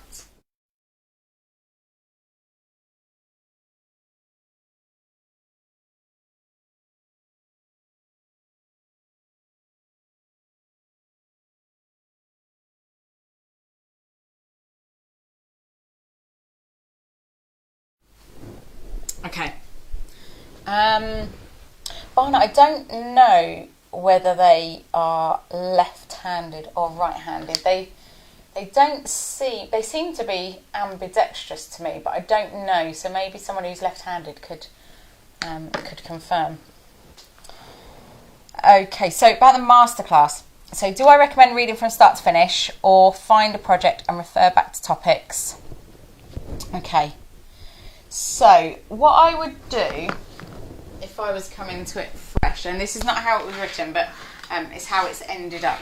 What I would do is I would read the very, very first section. So I would read up to page 22. So I'd read up to the start of the orange section. So that includes, we don't have to read the foreword, that's just a foreword, although obviously that made me cry, and the introduction. But I would start at tools and materials, and I would read through the tools and see, if you've got any of these tools handy. A lot of them you don't have to have, they're just tools that we find useful commonly. So if you've got any of those that you can sort of dig out and put in your bag making kit, you could do, now I look at my hammer and I see how different my hammer is now, because we've used it on, I used it to pull the skirting board off in the bedroom. Slightly different.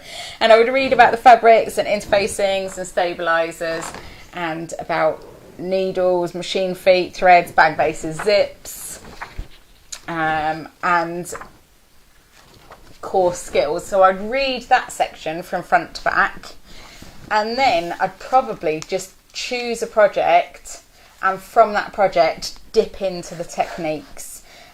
So for example, simple slip pocket, divided slip pocket. So I would choose a project, and maybe I'd even start with the very first project in here, which is the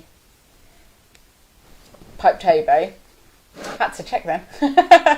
But where it says insert a slip pocket or a zip pocket, then you can refer back to this section, read through the section you need, and then it's fresh in your mind as you're making it. Otherwise, you could, read through it, get to it, and then still have to go back and read it. I mean, if you've got all the time in the world, then it might be interesting to read through it, because you might pick up things that you didn't realise, or if you've been sewing a while, a different way of doing things. But if you're new to it, it can be slightly overwhelming. I know there's a lot of information in these techniques sections, so you might want to choose a project and go back to it. But I'm glad you've got it. That's great. Thank you very much for purchasing it. Hi, Catherine. The proper hand. What's the proper hand? They work for both left and right. There we go. The mess on my floor, Moira. Well, it's not too bad, actually. It's only a bit of faux leather and a bit of fabric. I had to keep cleaning it because, of course, we've had the building work done on the wall behind us. I had so much dust. The amount of times I've vacuumed and mopped the floor, gosh. Okay, the cutting blade needs to be different side for left-handed folk. Okay, so need a left-handed person. Get away with no feet. No, they don't need a rivet thing to attach. So feet, I've got my gold ones here. Let me swap you back to the other camera. So feet are just prongs and washers, and sometimes they don't even come with washers. So with feet, that's all it is. And they're like the things that you get in stationery. You know when you're a kid and you get these office supplies that look like this, and you make a cardboard person that has got movable arms and things. That's exactly what they remind me of. So you just make a hole, punch a hole, push that through. These ones have got washers. So I'd push that through, then open it up slightly, add the washer, and then just open the prongs out to secure it. And that's all that is, the bag feet. So you don't need to have a special tool for that one. But you can skip the bag feet, just don't punch the holes when it tells you in the pattern to mark and punch the holes. Don't punch holes in that, otherwise you'll end up with holes. And in this pattern, the bag feet do hold the base in, the solid plastic base. But you can just, wow, this is terrible. You can just glue it in, or you can add a bit of double-sided tape or a bit of duct tape, or you can just stick it in there, and it doesn't tend to move around too much. It's just that the feet hold it securely in place. See if there's any. Cheryl, yes, I did. It's a Morphy Richards Breeze steam iron, and I love it. I cut all that and no mess. Right, well, I have got a bit of fluff on me, and what I do, this is my secret tip here, Delva. I've got a bin here right behind me with a bag in, and all my scraps go into that. And then when I need, when I sort them out, I pick out all the big scraps and put those in an envelope to send to somebody who's a quilter. Everything else literally just goes in the recycling. And where I've moved now in Cornwall, they do textile recycling through the council. But that's how it happens. Obviously, I've got my leftover lining, my faux leather down there, which I need to sort. But once I finish cutting, I fold the majority of it up, and as I go, I just sweep off onto the floor. There's a little bit of mess on the floor.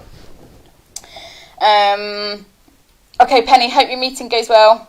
Bye, Moira, thanks for joining us. Got it oh, thank you very much. You've got a box of feet without washers.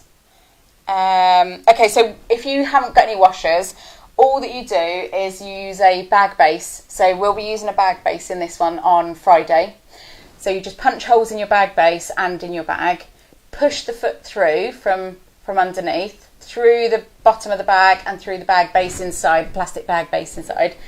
Open the prongs out, and you can add a bit of duct tape or something just to secure them in place, but that's it. The washers just stop it pulling through the bag, but if you're using a plastic bag base, that will do the same thing. And if you've got some fray check to add to the holes, that's even better. I'll see if I've got my bag base here. So I use, for bag base, these thin plastic chopping mats. You can just get them in the pound shop, or those of you in America. So somebody told me the other day that you think it's really funny that we've got a shop called Poundland. But that's what it's called, Pound Stretcher, Poundland. And they're just really cheap, plastic chopping mats, and that's all I use, and I'll cut that to shape. So in the supplies list for the City Tote, it tells you what size bag base you need, 5 inches by 13 inches. So I'll just cut that to size, and then we'll use that on Friday. So if you need to go, or you've got anything more exciting to do, you can catch up with us again tomorrow. I'm just going to finish off doing the stabiliser, and then we'll go. So I need, now this is slightly overboard, I know, slightly excessive, but I've got my whole roll here because I buy it wholesale from the distributors. Here's my small amount of stabiliser. So I always say that interfacing strengthens and stabiliser adds bulk and stability. So this one adds bulk and stability. I call this stabiliser. So I'll change you around so you can see something at least. So I've just laid this out. Because I have it on the roll, I try and sort of be a little bit more savvy. So I just line it up as best I can. And you want a little bit of a gap around it anyway. And now put this one on upside down. A little bit of a gap so you've got something to hang on to. But this one's got like a interlock finish. This is the Vilene Styleville, and it just sort of grips onto the fabric slightly there. You can see it that way. There we go. So I've just put those on very lightly, and I'm just going to whiz along with my rotary blade just to cut that off. And then I can maybe move that over slightly. Whiz up the centre. So I've got 2 pieces. So I'll do the same for the end panels, and then I'll swap you back so that you can see what I'm doing with that. I can't work out why that camera keeps cutting out now. Probably needs to be rebooted as well. It'll be fine tomorrow, or it'll be fine as soon as I go upstairs and say, Das, can you come and have a look at it, please? So there's no grain line on this foam. There's no stretch to it. There's no drape to it. So just however it fits on there is fine. Right, swap you back so it's not flickering so much. Now for the cork, I didn't even pin it in place or anything. I literally just started and whizzed around. For this one it's slightly softer, so I think I might pin this one. I'm going to try and think which direction you're going to be sewing in. So I'm going to be coming from that direction, so I'm going to put my pins in so that I can pull them out before I get there. And I'm pinning in the seam allowance because obviously your pinholes will show on this faux leather. And just spread it out as much as you can. I wonder which one of these videos will be the shortest. It feels like cutting and interfacing is always very long. We'll see. Depends which one I talk on most, probably. Pin all the way round. Spiked myself with a pin. I'll try not to get blood on my project.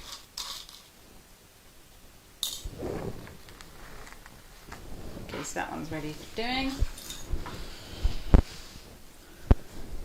Do the next one. And again, have the pins facing the same direction so I can pull them out as I'm going.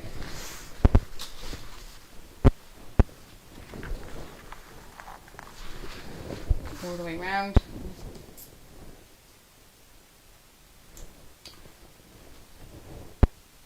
Oh dear. Let's get plaster for the next sew along. Typical, isn't it? No spikes all day. And on the live sew along. This would be the perfect time to take one of those, you know, those tests that you have to prick your finger for. Except I always think, oh, I better do it as hard as I can and do it really hard, and then I end up not being able to use that whole hand for like a day where it hurts so much. Actually, I'm just going to stick with these for the minute, just in case I'm still bleeding. And we'll whiz it around. So I'm going to use my sewing machine on the longest stitch length. And on mine, that's a number 6, I believe. Move my machine round.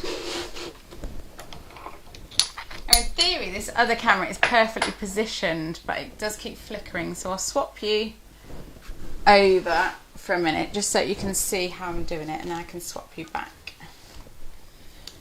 My machine needs oiling every day, but I've used it a little bit earlier, so it's been oiled, and I'm sewing it at a 1/4 of an inch seam allowance because my seam allowance on the bag is 3/8 of an inch, and an 1/8 of an inch smaller than that is a 1/4 of an inch, so that's 6 millimeters versus 1 centimeter. So my seam allowance is 1 centimeter. Let me just press the button, stop my TV turning off. Okay, increase my stitch length, and I'm sewing at 1/4 of an inch.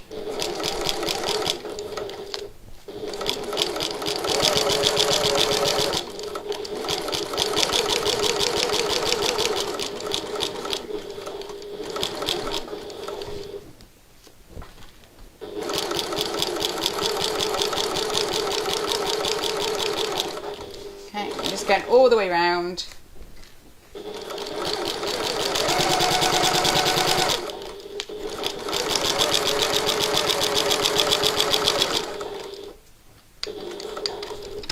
Switch back to the other camera because that one's flickering now.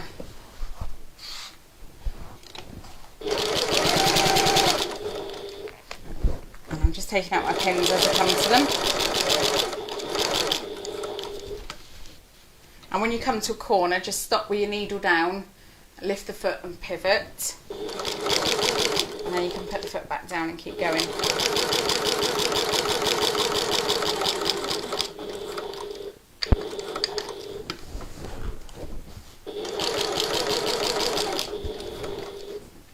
Okay, so that's one piece done.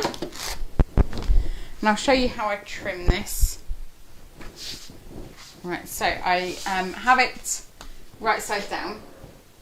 I get my scissors, and then I pull this bit of stabiliser back, and I snip as close to it as possible. So with that stabiliser pulled back, swap you and you can see this a little bit better maybe. So with that pulled back, you can get really close to the seam line. That's probably not any better there, is it? If I do it this way. Yeah, that's better. So I can get really, really close to trim the excess off then. And all you're doing is just removing as much of the bulk from the seam allowance as possible so that the seams sit neater than when you've finished your bag. If you want a neat bag, you really need to start in this preparation session, just to make sure it's nice and neat.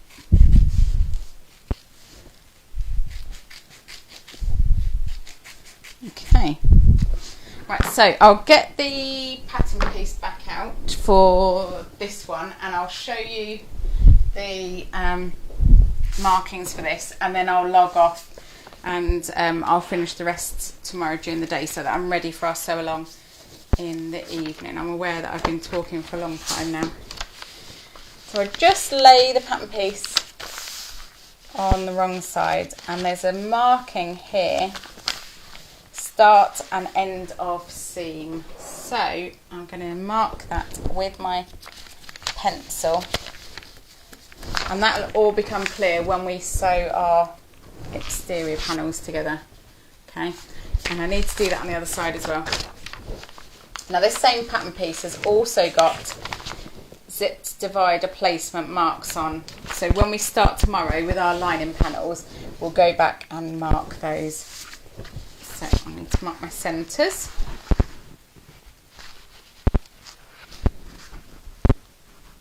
So that they're done. It's always easiest to do your centres before you've sewn anything together. And to mark the bottom one, you can match up your marks that you've made for the start and the end of the seam, and then you know you've got them centred. Okay, and there's the bottom. Right, so that's one of my end panels, and I've marked the top and the bottom centre, and I've marked the start and end of the seams on the sides there. So I've interfaced that, cut it out, stabilised it, added markings. I'm going to do exactly the same for the other end panel, and I'm going to do the same for the exterior panels, but I won't mark them until we get to Friday so that we can talk about that. Let me check if I've got any comments or queries before I log off. I didn't give my cameras a snack. That's probably right.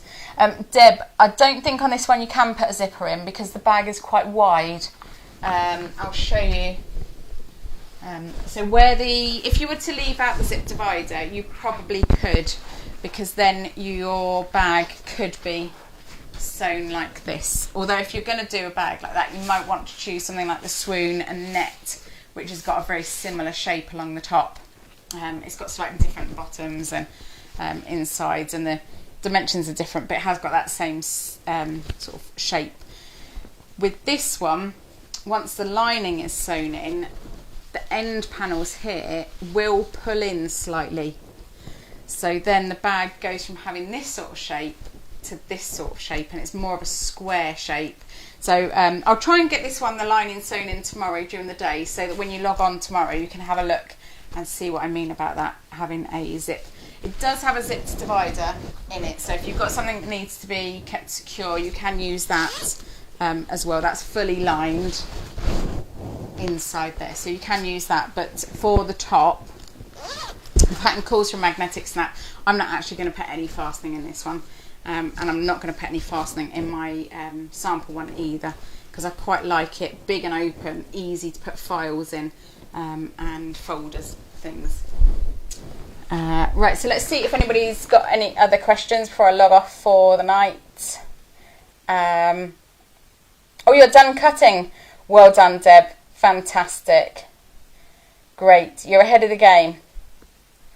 Yeah, well, with my foam, it's just really expensive here in the UK to buy it by the metre.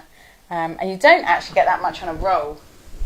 That roll is only 15 metres, so that's only like 15 bags. So it's It's worth buying. Thank you very much for joining us. So tomorrow we'll be doing the lining, and we'll be doing the zip divider and the zip pockets and the slip pockets, and I'll catch you up on anything else that I've done, any other markings and things. And I appreciate you coming. Thank you very much. So I'm not really sure how to end this because this is new technology for me. So if it gets a little bit awkward at the end, I apologise. Alison, yes, F220 is perfect. I use F220 usually. Obviously, I'm using Sophie's at the moment. And Cheryl, yes. So the foam I'm using, the style of it is very similar to Biani Soft and Stable.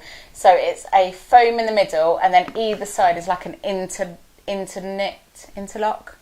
I don't know, it's like a rib kind of, don't know how to describe it. Probably called something like internet. But yeah, it's sealed in. It's very similar to Biani Soft and Stable. It's not just plain foam. Oh yes, don't forget to use our discount code. Okay, until we sew again. Oh, I like that. All right, thank you everybody for coming, and see you again tomorrow. Bye bye.